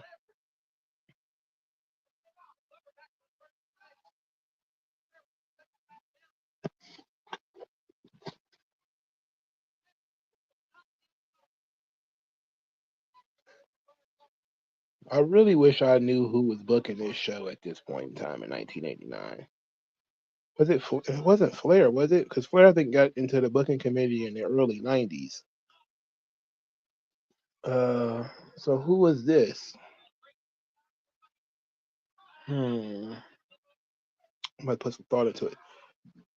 Oh, I don't have a physical copy of the Nitro book. If I did, I would have looked. Let's see who might have been putting this show together.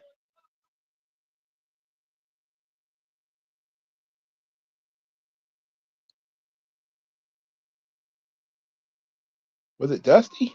Oh.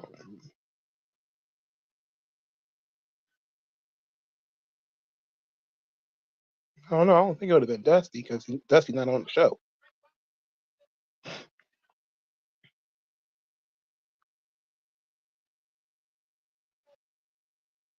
I don't think if Dusty would have booked the show, he put Dusty on it. Roll up. Oh, small package.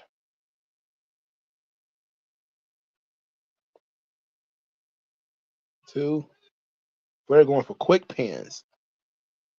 Not trying to win dominant. Just trying to win. Just trying to get out of it.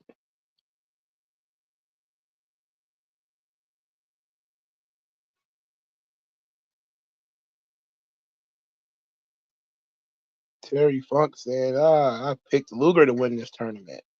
And then so did Jim Ross. How do you bet against the world champion in a tournament like this? That's weird. Now, if the world champion wasn't in it, then maybe. Which, honestly, the world champion shouldn't be in it. Which begs the question, what is the winner supposed to get in this thing? I don't get 1989, it would have been WrestleMania 5. Right? WrestleMania 6 was 1990. So WrestleMania 5, the Mega Powers exploded earlier this year. And so they decided to counter with a tournament featuring Ric Flair and Sting in tournament matches in which they had a rematch of the previous year's STARRCADE, but they still have not even mentioned that this was the main event of STARRCADE the previous year. He talked a lot about the 90s. That was actually a decent clothesline from Lex Luger.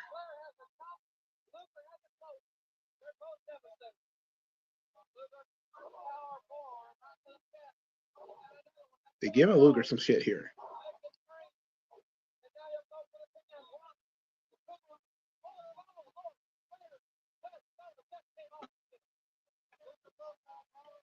What's the time limit? It's 10 minutes just went by? I didn't hear. Said something just happened. Okay, 5 minutes remaining. They cooked 10 minutes already with arm bars and hammer locks.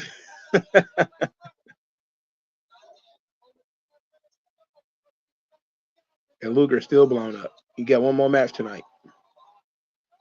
Ooh-wee.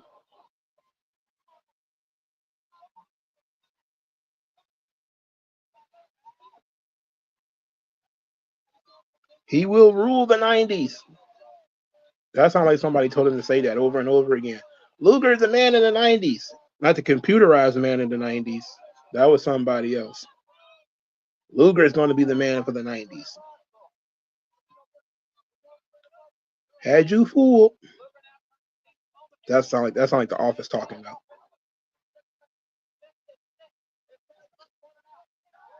Now he's just standing on his face. You said it wasn't George Scott, was it? Was it George Scott?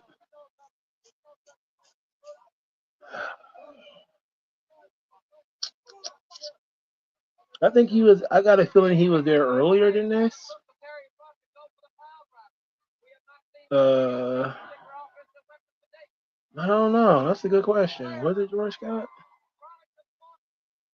WCW had such a revolving door of bookers that sometimes it's hard to say who was coming up with what. I know it was before the booking committee because that's when Flair was doing it. And it was obviously before Hurd and Watts. Yeah, it would have to be George Scott, wouldn't it? This is after the Turner purchase, so it's no Crockett's. So probably George Scott. That's a good guess. That's a good guess. 1, 2. Almost beat him with a backslide.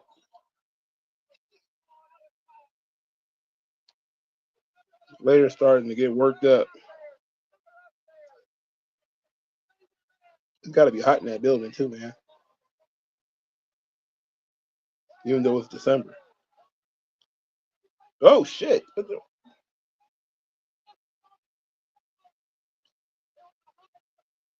The crowd went from hating Luger to actually cheering Luger. They're cheering Luger now for countering Ric Flair's offense. They didn't turn Luger almost face in this fucking match. I don't know how that happened. Let's say 2 or 3 minutes remaining. They're gonna go to the time limit. I don't remember the don't spoil it. But they are calling themselves the NWA still, even though WCW is, I think, the name of the show. 1, 2.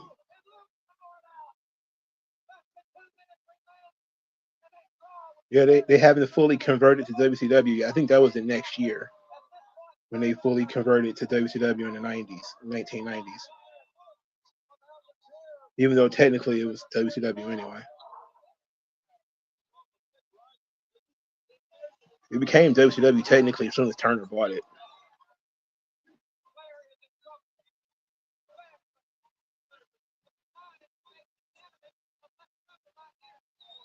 Luger taking his sweet ass time and getting no time limit on this match. He also burnt. You could tell too. Luger's cooked. He's not as cooked as like Doom was earlier, but he's pretty well cooked at this point.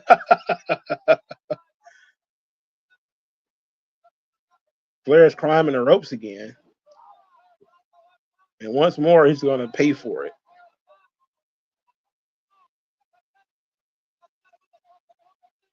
But go for the. Oh no, he's not gonna go for the right. Went for a jumping elbow and missed that joint. How much of the time is left? 2 minutes? 30 seconds. Oh shit. Great suplex by Flair. Right into the figure 4. He didn't work the legs at all, but he's going right into it. Luger flopping around like a dead fish. Well, a dying fish. He's doing a good job of selling this thing. I truly believe he's in some pain here. He about to be a time limit draw. Time limit draw. Fair enough. Luger is the U.S. champion, so I don't know why I was about to say Universal champion. He's a U.S. champion. That makes sense. 15 minutes is not nearly long enough to blow up Flair, but it's more than enough time to blow up Luger. But Luger got one more match tonight. Flair's got one more too. Flair's got the big one left. It's still in a tie though. I hate the stupid numbers involved with this thing. I don't want to do maths.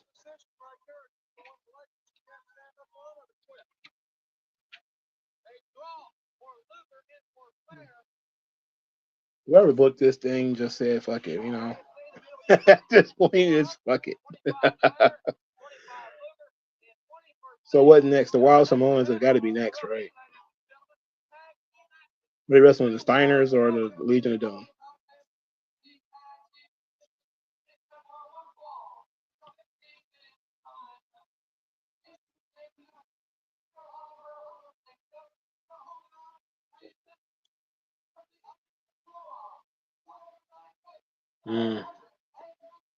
Hey, I missed the old total combined weight. They don't do that anymore either.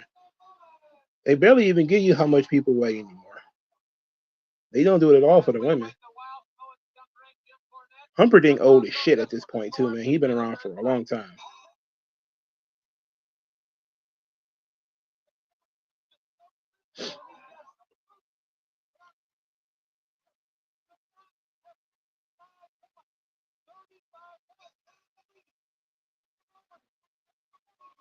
That shit look like a wig on both those guys. I'm just enamored with their hair for some reason. It just looked like a wig. It's like they're both wearing wigs. It don't look real, for God's sake.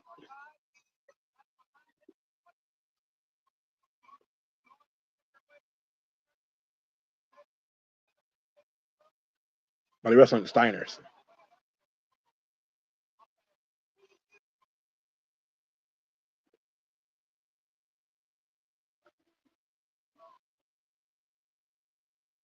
So this Steiner's last match. The last time you're gonna see them on this show.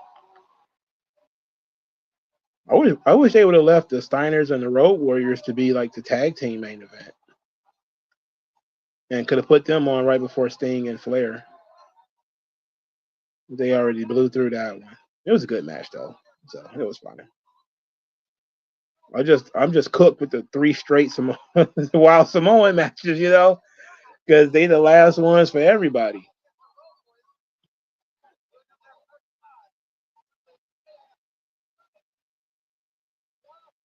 Wait a minute. He's kidnapping a kid.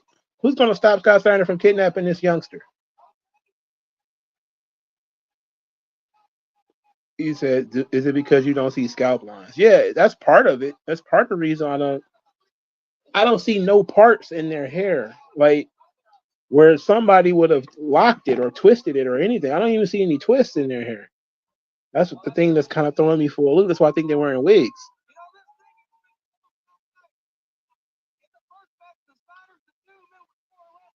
Like I know back then it wasn't a lot of emphasis on, you know, making sure your hair was parted.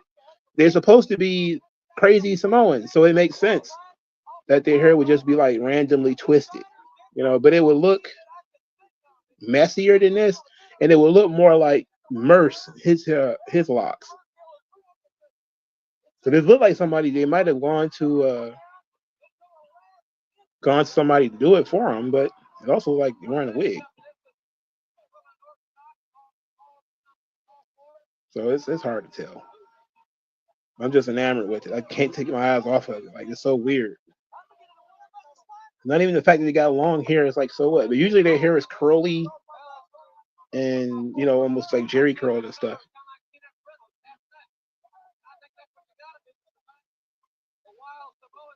I think they're wearing wigs, bro.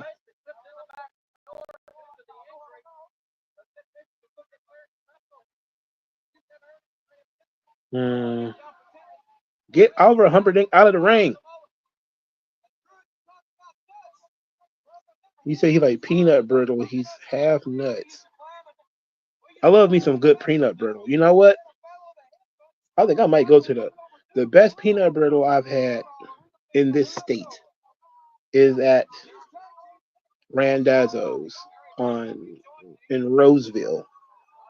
I want to go there and get some. Now that he done mentioned it, but there's a comic book shop right across the street, and I'm gonna spend like an hour in there. So I'm not gonna go in that direction. I'm trying to spend money I don't have. And plus, the peanut brittle is like $10. That's way too expensive for a peanut brittle.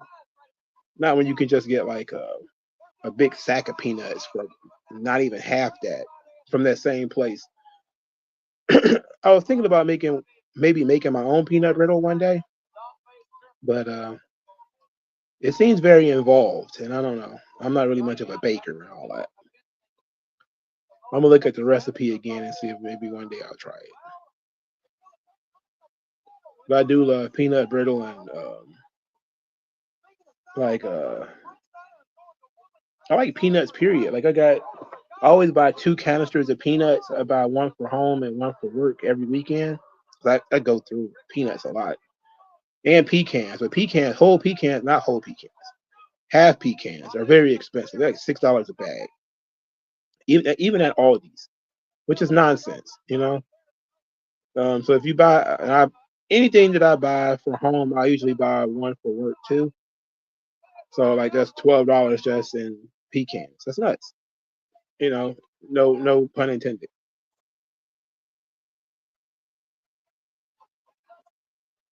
Ooh, shit. Steiner line. Very smart. He rolled outside the ring.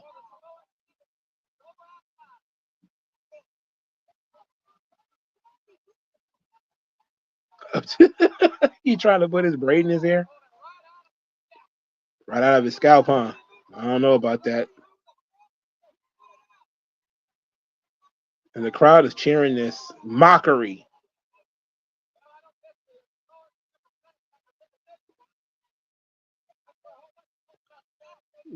Jay Reaction said people shit on this STARRCADE, but I like it. I I don't like it. And the only reason I don't like it is because there's no stories to this shit. It's just a bunch of matches.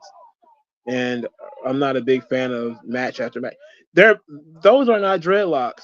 Those are box braids.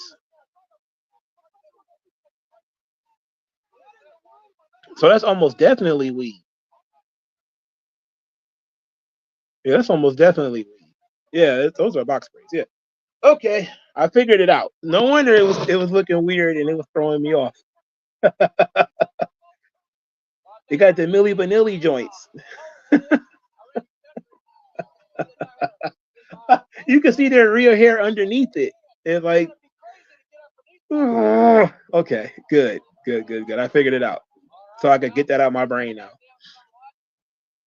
I mean the idea of the setup, giving you all of these big matches in one night, it's a good idea on paper. But when there's no storylines involved with any of this stuff, it's just matches, you know? And oof, Scotty playing rough in there with these guys. Thankfully, they're big. He's in there playing rough. He's throwing his whole body into these clothes.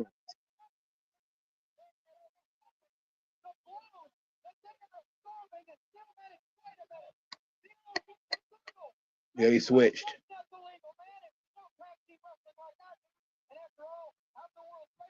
How did they not notice that they switched though?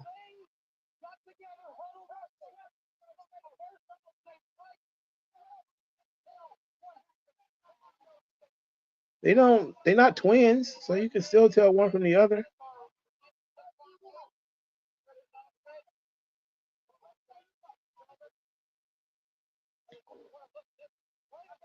I think if they'd have put like storylines into this thing, it would have been probably a little bit better. Jay Reaction says, so I take it you never liked King of the Ring. Sometimes King of the Ring would have storylines going into it though. You know, the reason why the tournament went away was because they were kind of pigeonholed into pushing the guys who won it, and then they started putting, quite frankly, they started putting bums over in the tournament. You know, and it ruined it. So when they tried to make it serious, like when Edge won and when Brock won, people were like, "Well, Billy Gunn won it too." You know, like yo, who cares? But when you tell stories and like if you watch the first King of the Ring, you get a storyline in that show. Like there's some promos in between. Like when Brett and Perfect went out there for their match, they went into it with a story based off of Mr. Perfect being pissy about him losing at SummerSlam 1992. He basically wanted a rematch. And then in the finals, it was Ken's Brett still wrestled even though he was injured from like the previous match, where I think he busted his finger or his leg or something like that. So there was like storylines going into it. Even here, the points are the only things that are adding up. The matches aren't really even adding up. It's not like somebody was hurt in match 1 and then that still matters in match 3. You know, everybody's working the same match perfectly fine, and they're not working into what is occurring in these matches. Like even when you had somebody outside the ring, like Woman, like she's disappointed, but she's not getting progressively more angry as Doom loses. You know, that kind of thing. That's it's taking me out because there's so many things that they could be doing that they're not doing. But this is 1989; they probably didn't even think about it. But the big issue is there were no storylines coming into it, and I'm not sure what you get after all of these matches I've watched so far. I don't know what you get when you win. So, like, you're gonna win this thing, and then what?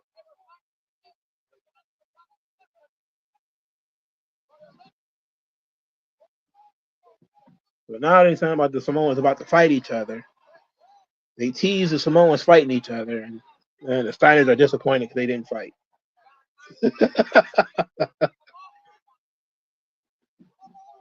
And then they put the champions in here, so it's not like the number one contenders after you come out of it or anything like that. I just don't understand the point of this thing. I think if you have a tournament and there's something in it for the guy to win, then it's good. I wouldn't have had a problem with a tournament. Like the Battle Bowl Lethal Lottery concept they started using in the 90s was basically a tournament. But I didn't like that either because I still didn't understand what the hell was the point of winning the damn thing.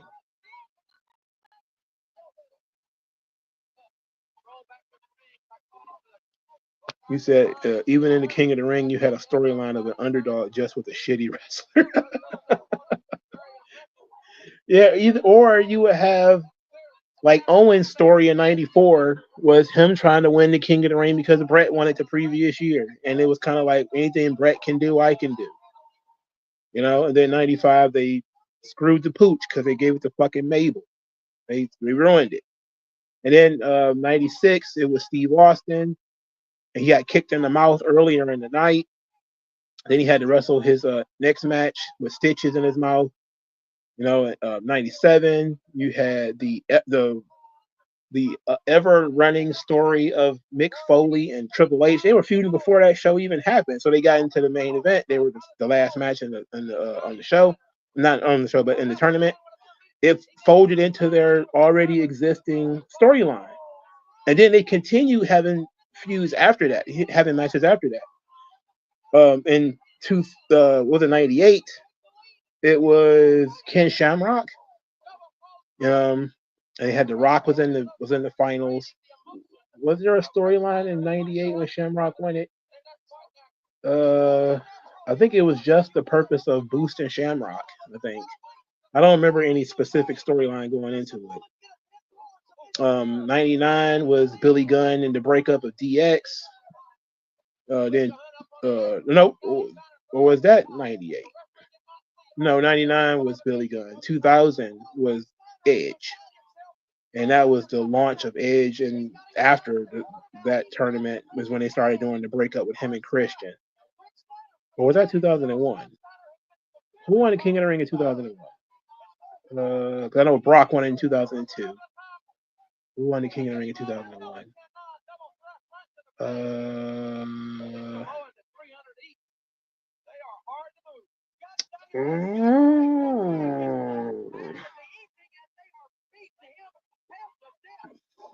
Fuck, I don't know.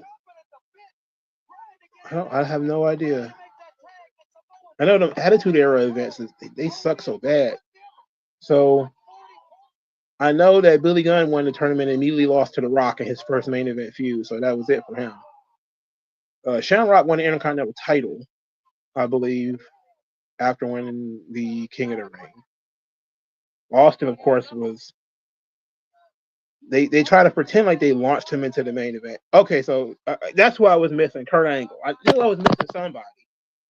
All right, so Kurt Angle was 2000 and Edge was 2000. What was the story going into 2000 and King of the Ring? The Kurt Angle. Oh yeah, he had to wrestle more than once. He had to wrestle against Shane McMahon at that event too, right? So he had to wrestle. I think he was in a story with the McMahons, and he was in the King of the Ring at the same time, if I remember correctly. I could be off. I don't know when the last time I even saw that event. And then, of course, in 2002, they smartened up and decided to put the title match on the line, and that was the first time they did that. Even though it was the second time the guy got a championship match afterwards, because Mabel got one after winning the King of the Ring, and that was abysmal. That was awful, man. That was awful. That was awful, man. That Mabel Diesel match, holy cow. Vince got put in an asylum after that joint, man. He was insane for booking that match. Jay Reaction said Billy Gunn was supposed to be a big star, but Rock killed him. Yeah, Rock buried him hard. And he killed him on promos, right? Before he even got to the match, he had already killed him in promos and shit. Just really made him seem like a mid-carder that wasn't worth being there. I can't even say it was the wrong thing to do. I mean, it was what it was. But he wasn't going to get off the ground after that.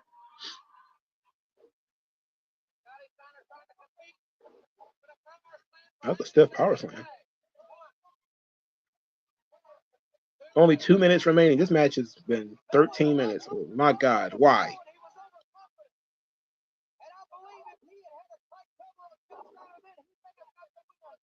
But that's all I was saying is like if you do a storyline with your tournament, it's sensible. You know, like even with something like the Cruiserweight Classic, there was that whole, is WWE gonna sign guys who don't win anyway? It was clear what a guy gets for winning. But I could see why Ed Frankenstein was kind of stiff. He hit right at the top of his head. But then there was also that, what do you get when you win? That was the big problem with the King of the Ring for a while, is it wasn't a guaranteed title match. Wasn't really even a guaranteed push. Even though guys who won the King of the Ring, all of them got pushes, but they got pushed to varying degrees. AJ3 says, are there any good Mabel matches? No, not in my book. There aren't any.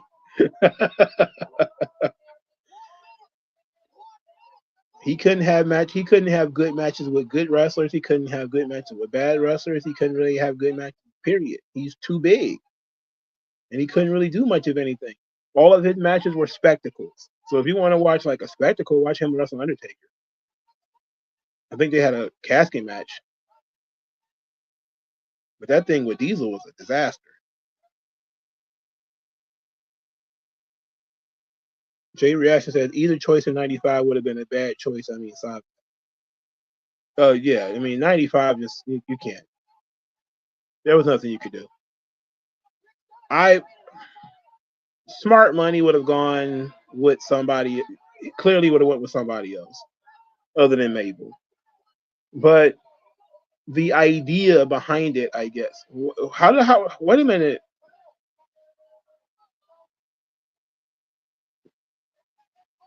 They got disqualified?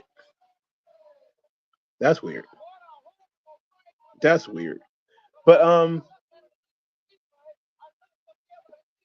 the idea behind it was Diesel was huge, and he was burying a bunch of guys like Jarrett and Owen in singles matches, Bulldog and everybody. He was killing everybody in singles matches on TV, I mean, just killing them.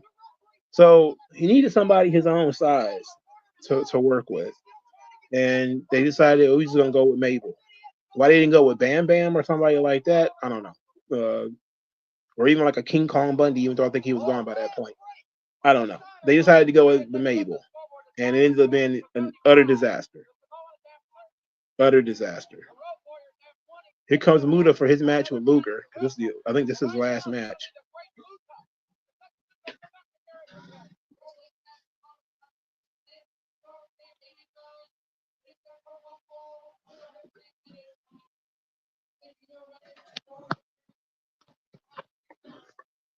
Jay Reston says Bill Watts was there in '95. Explains a lot. Was he there long enough to do that disaster? They didn't even put Muta in. They didn't put his face paint back on. He said, "Fuck it, I'm coming out here the way it is." Luger look like he's still tired. He limping though. It's been a rough night for Lex, man.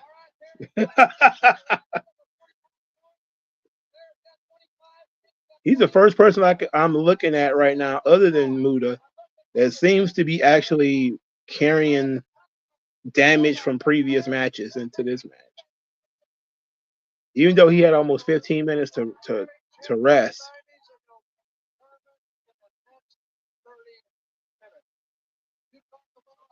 Luger's burnt. Look at this guy.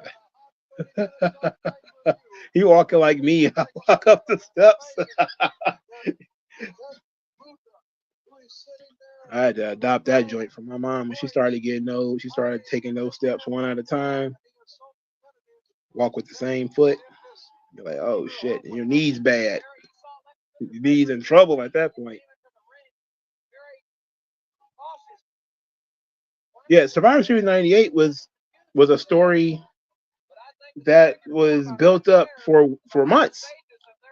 You know, like it was very smart. The Deadly Game tournament was the best tournament ever put together in wrestling.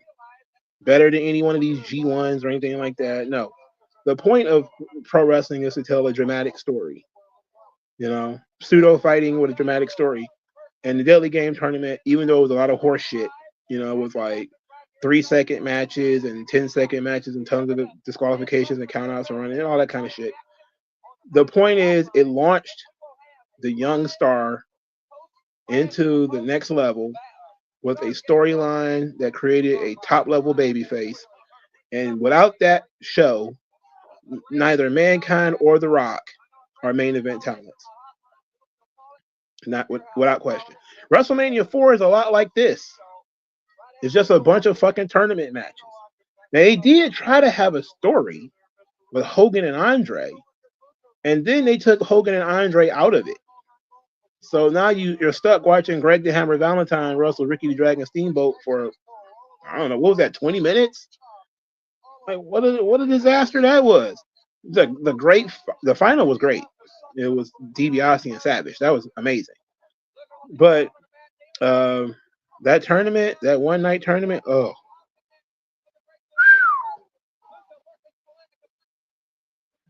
Phil says, I know Muta was on the phone with Inoki about losing. I mean, once you see the lineup, you knew he was going to be the one taking all the losses. You have the U.S. champion in there, they're not going to beat him. This is not the era of beating the singles champions to death. That's more like something they would do today.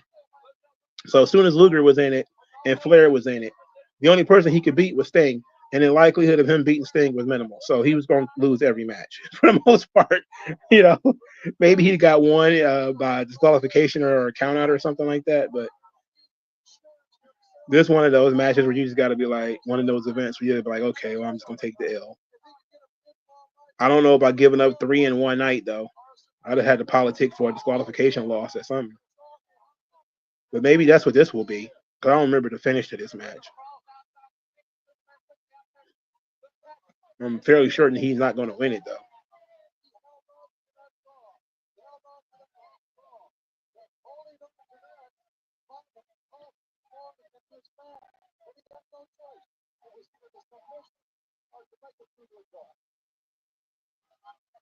Muta looks like he just went back there and sat down for like 30 minutes and just back there chilling. Everybody else changed tights, you know, freshen up the face paint, changing gear, and Luda just went back there and had him cup Gatorade. He didn't even wash his hands, so his hands are still green from earlier.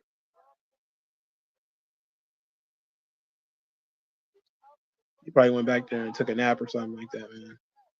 Said, fuck this. The night's too long. But I couldn't imagine being like one of the guys on the roster though, and this is a pay-per-view. And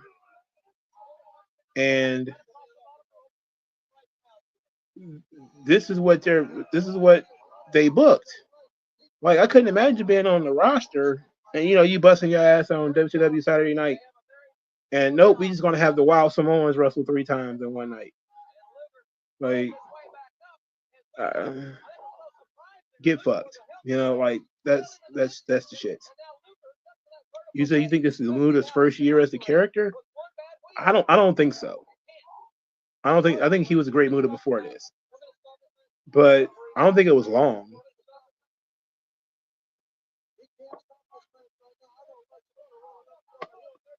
The main story was Sting and Flair earning each other's respect at the end. I'm pretty sure Ric Flair's going to turn heel at the end of this show.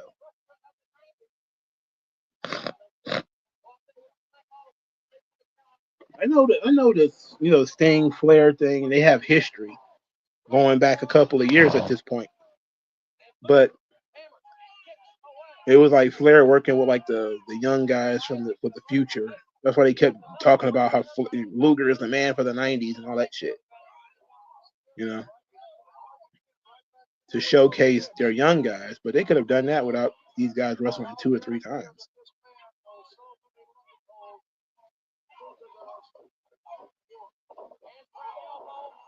That's the first time he did that all night too. Crazy he had that one in the bag and then used it all night.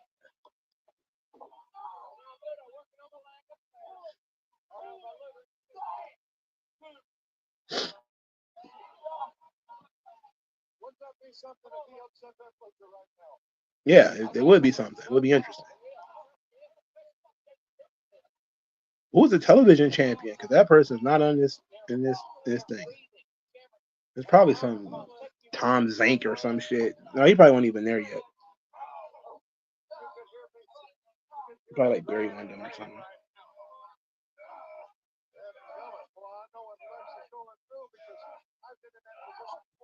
It's I-Rake. It's a heel match here. So I'm surprised it's gone as long as it has. He debuted as the Great Muta in March of '89.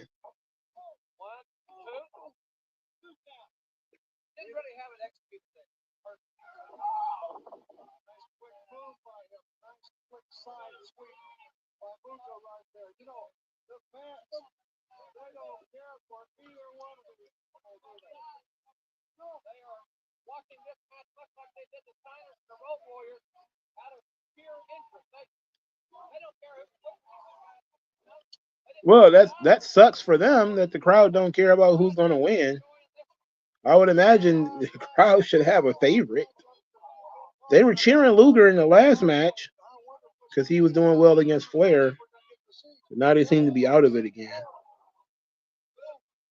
I mean, there's no stakes to this thing. Muda's already mathematically eliminated.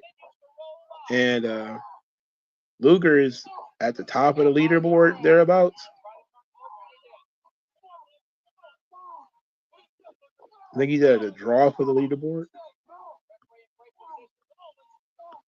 What did you think of Steiner versus Road? I liked the Steiner versus Road Warriors. I didn't like the finish, but I liked it. I think the finish was a little clunky. But they had to get out of the match, and the Steiners were the champions, so they couldn't lose. I mean, it is what it is. Here come the STF. Indian Deathlock, rather.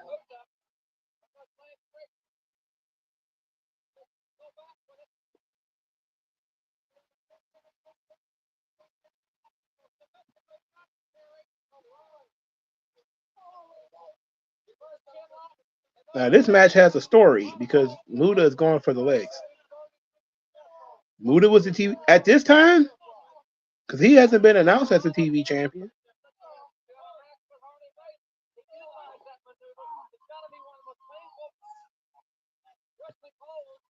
It says, does the Japanese wrestlers have a Conan-like liaison to advocate for the Japanese talent in American promotions? Back then, it was Sonny Ono. Back in in the mid '90s or whatever.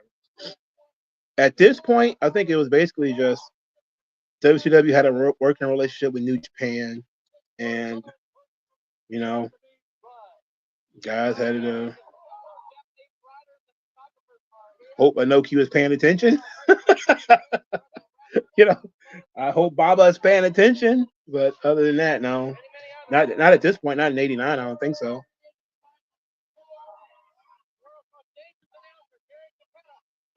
But Muta was pretty much one of the only guys working at a high level in America at the time, anyway. Most of the other guys were like either jabronis or.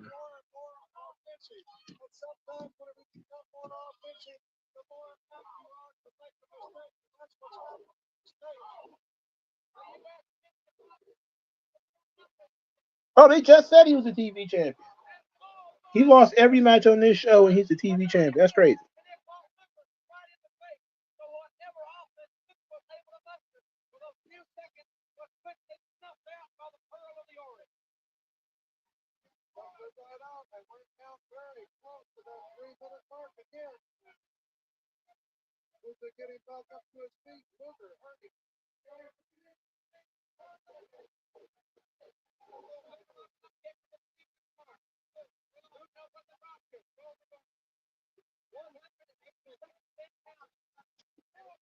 Didn't he win that TV belt from Sting?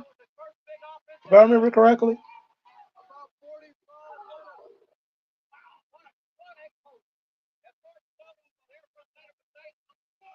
I think that the liaison for the Japanese guys is Rocky Romero in AEW, who is like, of course, not Japanese. He's kind of like racially ambiguous. I'm not sure if he's Latino. I'm not sure if he's part black. I don't know what's going on with Rocky Romero. I know he works in the office in New Japan. He also works in the office of CMLL. So I think he might be the closest thing to like a liaison that you would have. But I don't think he like advocates for the talent or anything like that.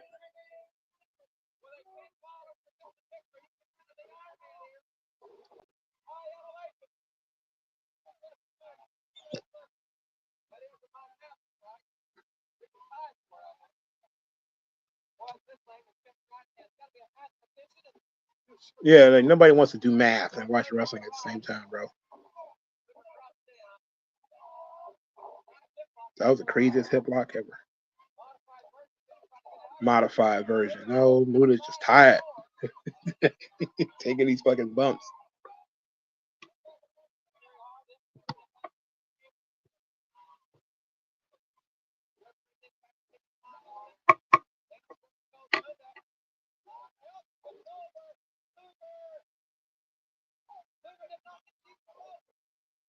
Rocky is Cuban? Oh, really? I've just been calling him racially ambiguous like the entire time.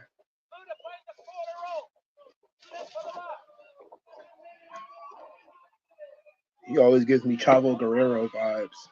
He's always somewhere I don't want him to be. Got to go for the torture rack. He just gave up. Oh, disqualification. I can't believe it took us that long to get here.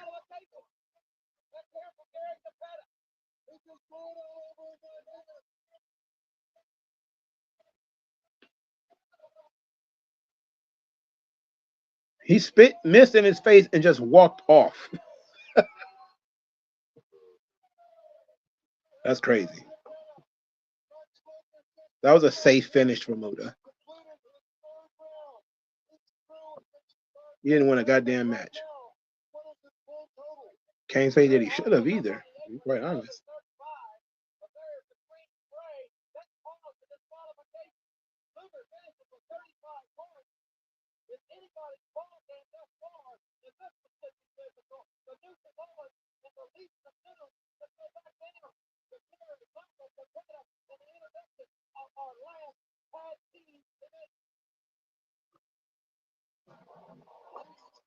I'm burnt on this tag team thing.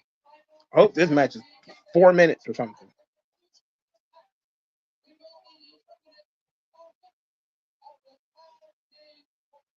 Guess what? It's not the Wild Samoans. They only got like 10 points. There's no way they can win. There's no way they can win.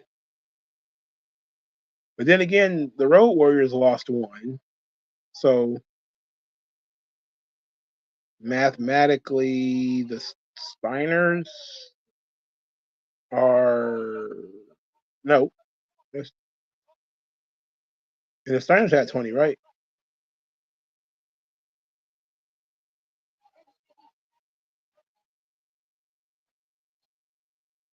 I know they went back there and they got something to eat. Got to take a nap.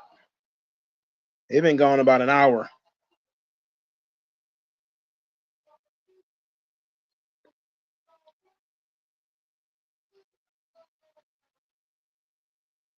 This fake version of Iron Man that they playing here is getting on my nerves.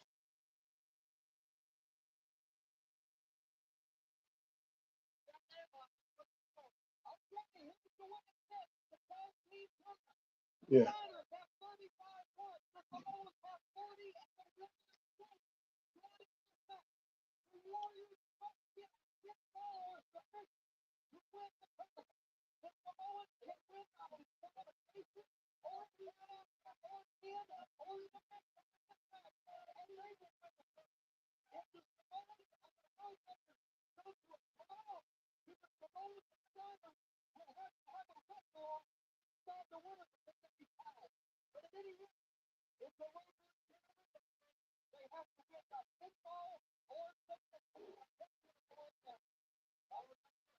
That's a lot going on, man. I heard all that and I didn't catch it. I heard all of it, but it went right all over my head. It's a lot of math. The math ain't mathing. And fuck, the crazy thing is I forgot the Samoans actually won a match by pinfall already. Oh shit, he just sold that power driver. That's well within Hawk and Animal's character though, the no sell power driver. So it is what it is.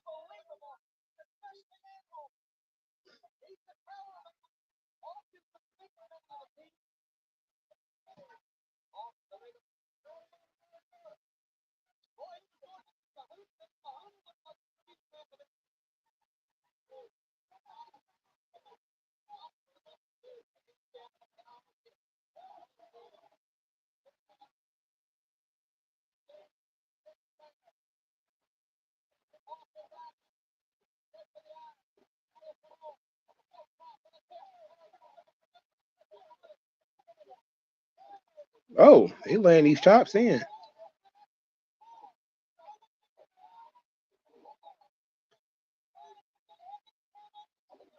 Internal injuries, like a broken spleen or something like that. Yeah, damn. Atomic drops. What was that supposed to be? It's supposed to be like a overhead throw. He didn't quite get there. Oh, wait a second. He headbutt Hawk and Hawk no sold it. Wait a second. Oh, wait a minute. Got some nice elevation on that drop kick, even though it barely made contact.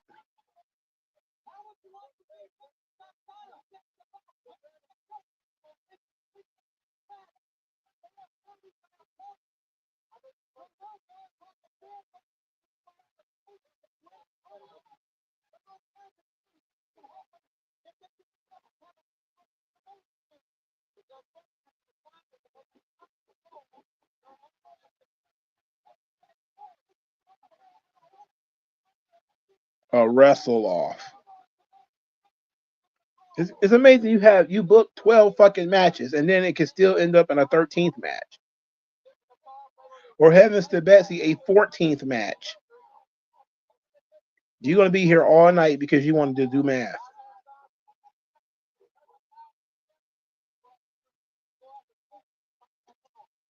That's like the 90-second power slam in this show.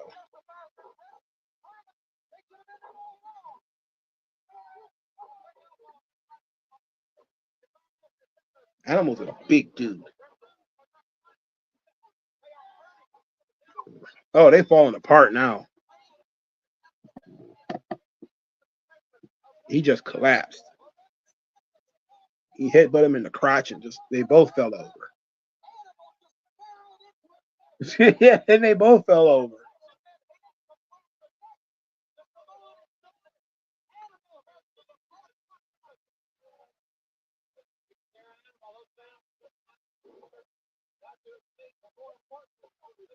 Shuffle sidekick. Yeah, Animal's in much trouble. He just got kicked in the face by this guy's barefoot. Back scratch. That is a tall cameraman.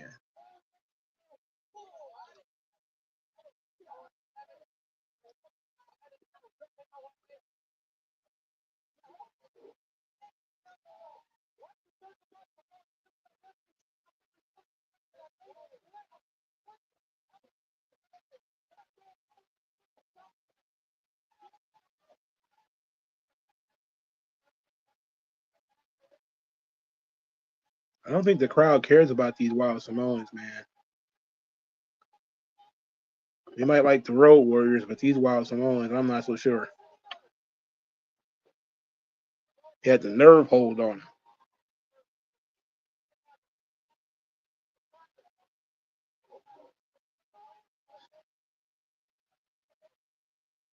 Vader bomb. Oh, that was interesting.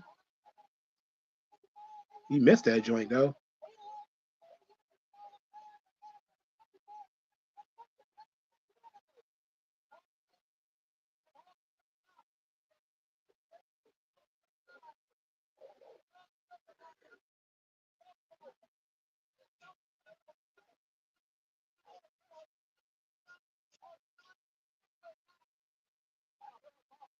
What's happening here?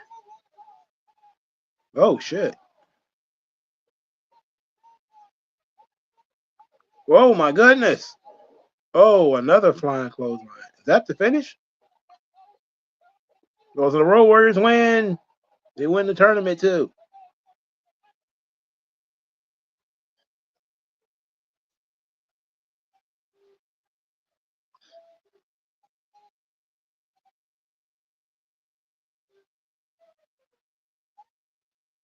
And the Steiners came out there to shake their hands and give them hugs.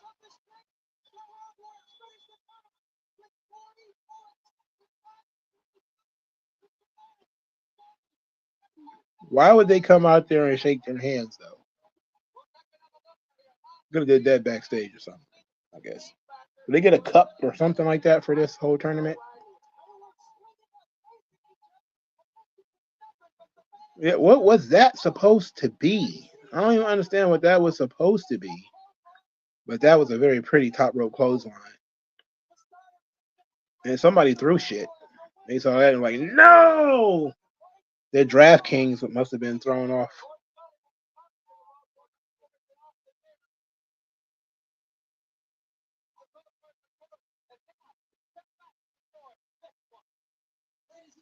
It's the main event. Flair, Sting.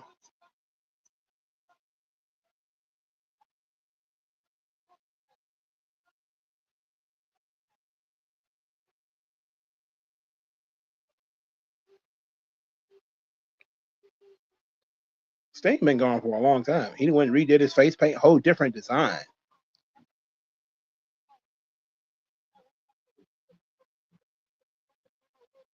Yeah, he got a whole new. It's a whole new design for God's sake. He's been gone for a while.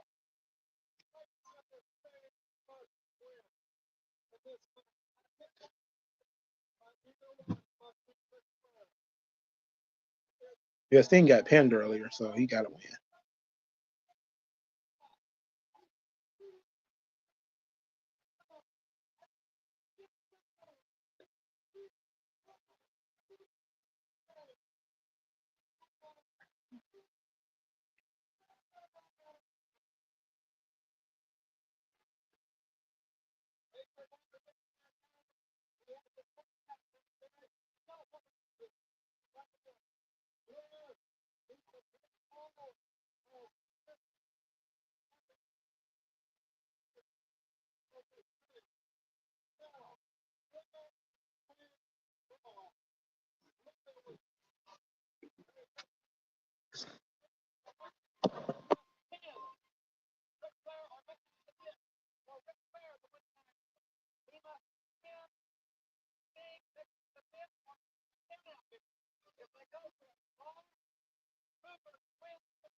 Can't really complain about a Flair Sting main event though.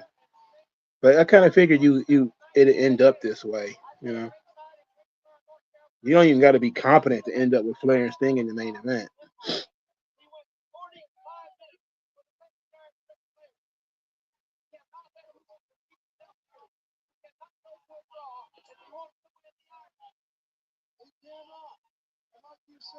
Oh, he's shaking hands. Look at this.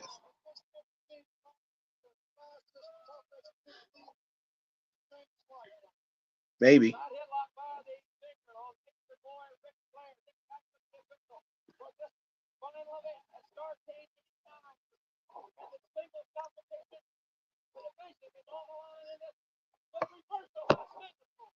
Bill says Sting probably ran out of the other colors and didn't feel like doing 5 colors and went back to the black and white. It's probably the simplest thing to do when you back there. You know, you don't got that much time.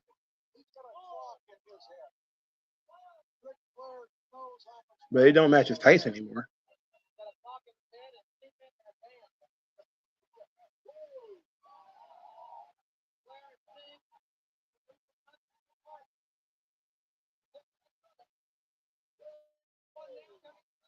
Woo!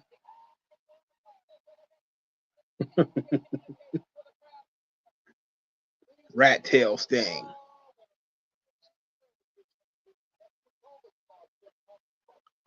Is this when Sting was in the Horseman?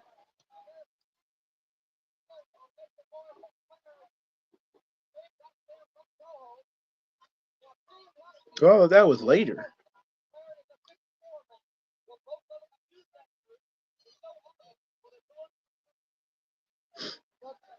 No, I don't think Sting was in the Horseman because I don't see Sid. Sid hadn't been around here yet. Even though I'm pretty sure Sid was there, I think he wrestled at Halloween Havoc '89.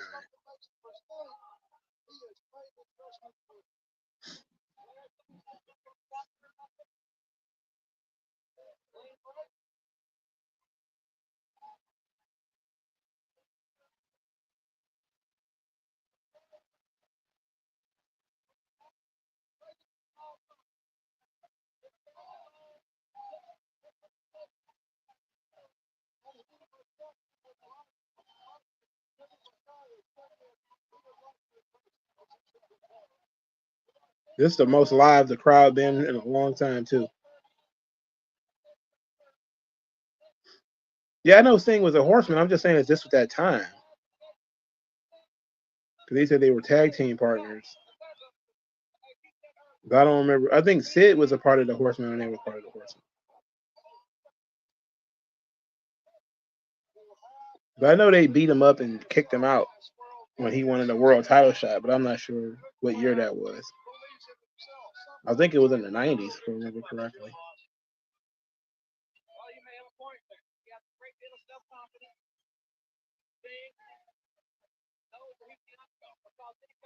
It was after the STARRCADE. Okay, yeah, that makes sense. WG Phil says Finn can't do one face paint for every Big Four event. And you have Sting doing 2 face paints in one night. Shame on him. Yeah, I think Finn just got burnt out on the face paint.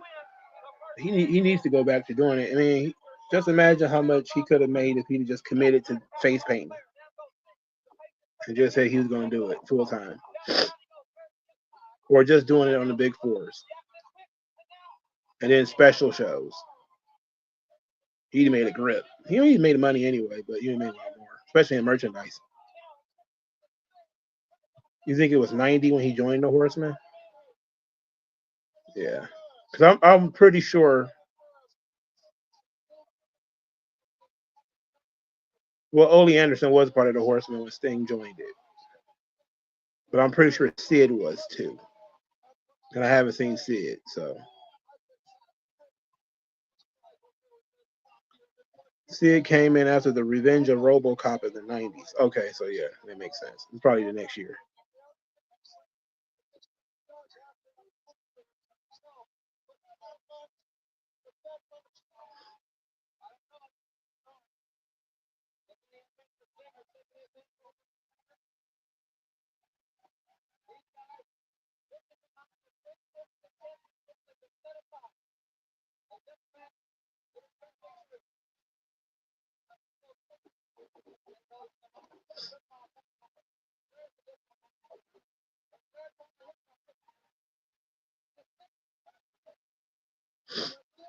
Oh,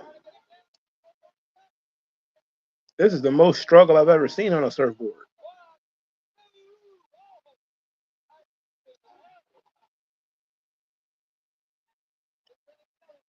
Yeah, he did. He got him good. He bumped after that joint too.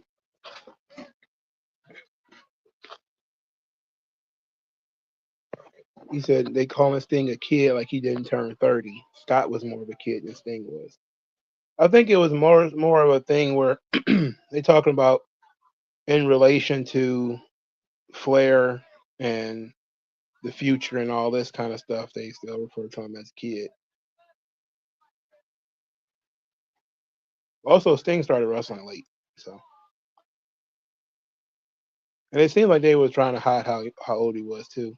He was not like he was like 100 years old or anything like that, but he was much older than he looked, which probably helped him be, when he's more mature. He's like a year or two older than Warrior, right?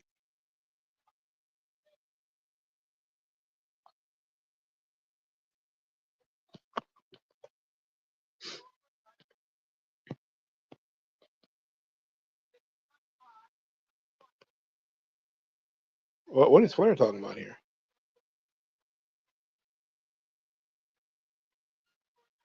Oh, he went low.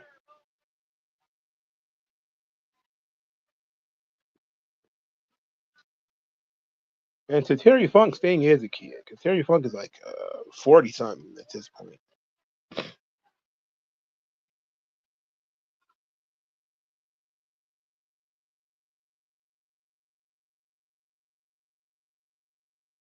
Flair wasn't no spring chicken at this time either. But Luger was pretty young.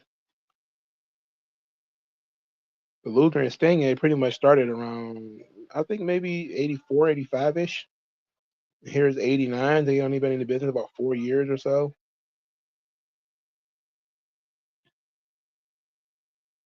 So they hadn't been around that long.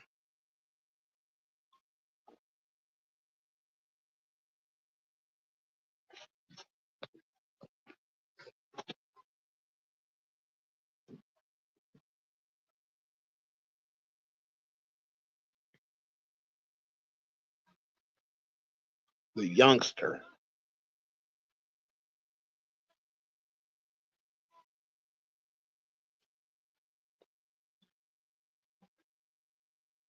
Oh, that's a good vertical suplex. Put the stall on that joint. He's only 3 months older than Warrior? Okay.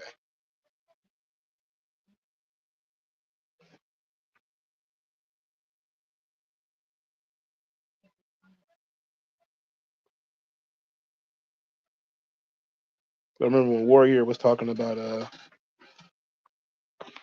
when he got his big push, he was like, I was only 30. I'm like, only? What do you mean? You were only 30? Try being Randy Orton for God's sake, or Brock Lesnar. Oh, a domino stretch pin.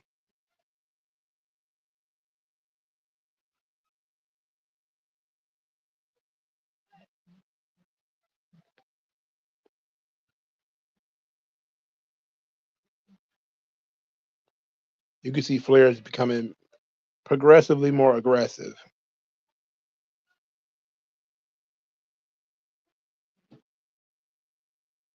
He's becoming more agitated.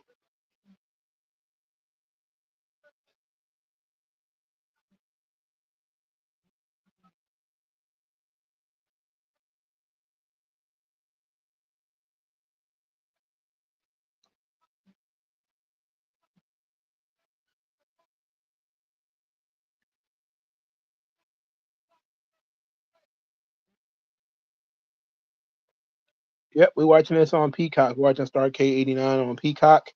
We're at the main event now, so Flair, Sting, Flair's on the advantage.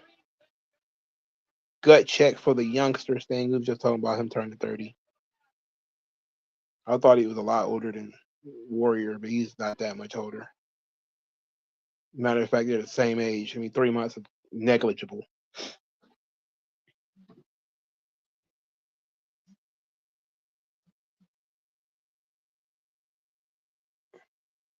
Butterfly suplex. I like that move.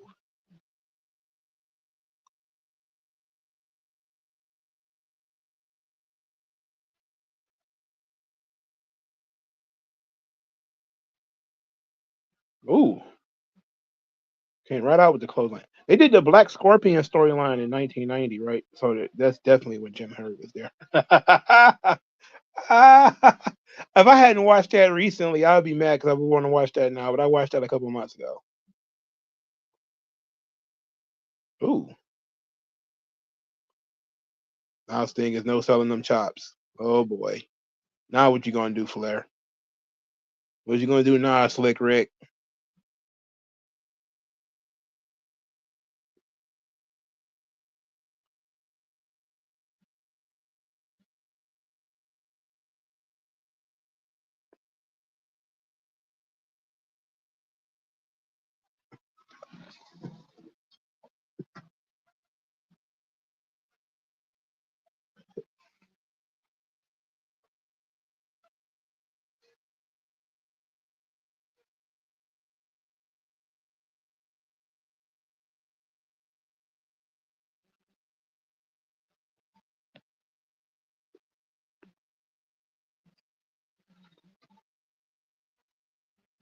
Flair's trying very hard here. He trying to suplex him on the floor. Just so Sting can reverse it. David just did it on the floor at this point. How many minutes they got left? Ooh wee. This thing just swallowed that chop.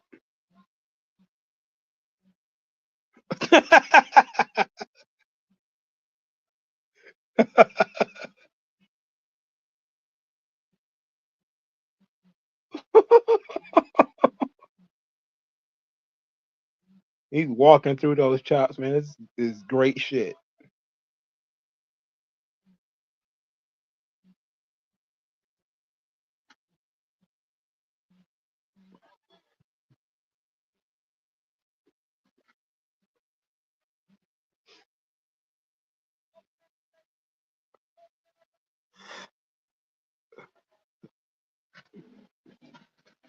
Stinger splash, baby. Going for the Scorpion Deathlock. You're wasting valuable time. You're wasting valuable time.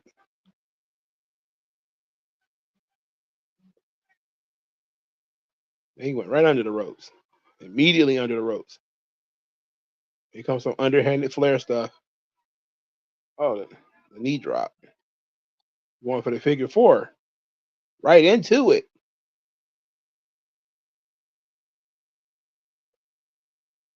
Oh, shit. Damn, laptop about to die. I'm sorry, my tablet.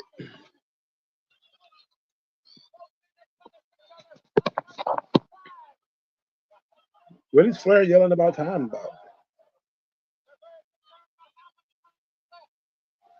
Yeah, I want to know how much time left, too, because this match been 50. How many seconds?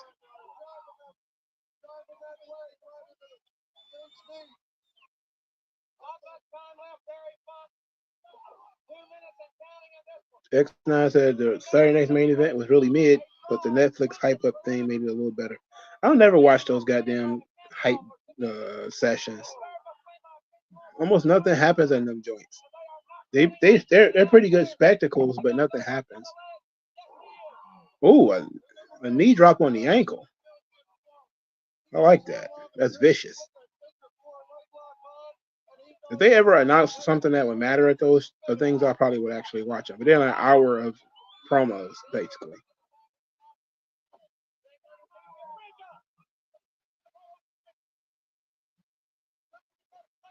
Going to the surfboard again.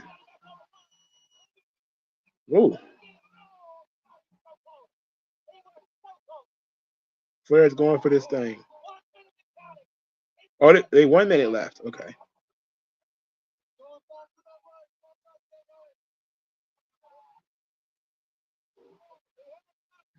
Man, Flair's timing is crazy. He don't got time, but he's taking his time.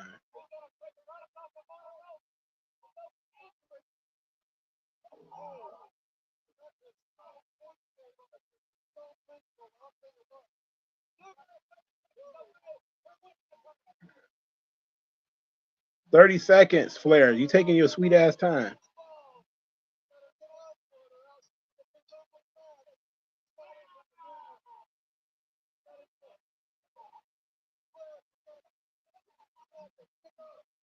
Counter. Roll up.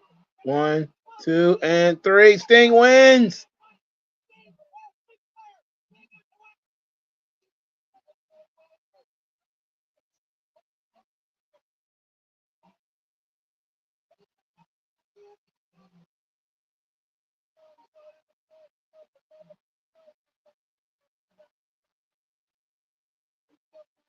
Maggle.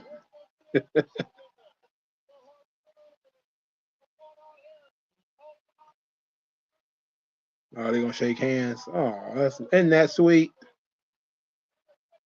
Isn't that sweet? Yeah, what is Arn Anderson doing?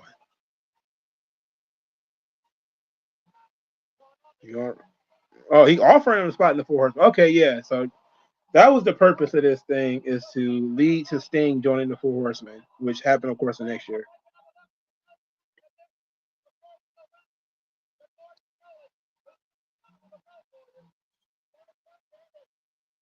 Get fucked tournament. STARRCADE 1989 is coming to a close. The matches were fine. Particularly was a big fan of course, Sting and Flair was pretty good. Sting and Luger was pretty good. The World Warriors versus the Steiners were pretty good. I even like Doom versus the Steiners. But my God, there was no story going into these joints. Now we got to get the first promos of the evening. Atlanta, you now know who the Iron Men are. The Road Warriors. We come out to that tune every stinking match, and we lived up to it every stinking match. And tonight, we did it again for you and for us. You know something, Gordon? The most diehard fans in the wrestling world are right here in Atlanta, Georgia. That's the loudest the crowd been all night. What about it? Sting and the Road Warriors on the same stage at the same time? Oh. Well, the people are leaving. The show is ending.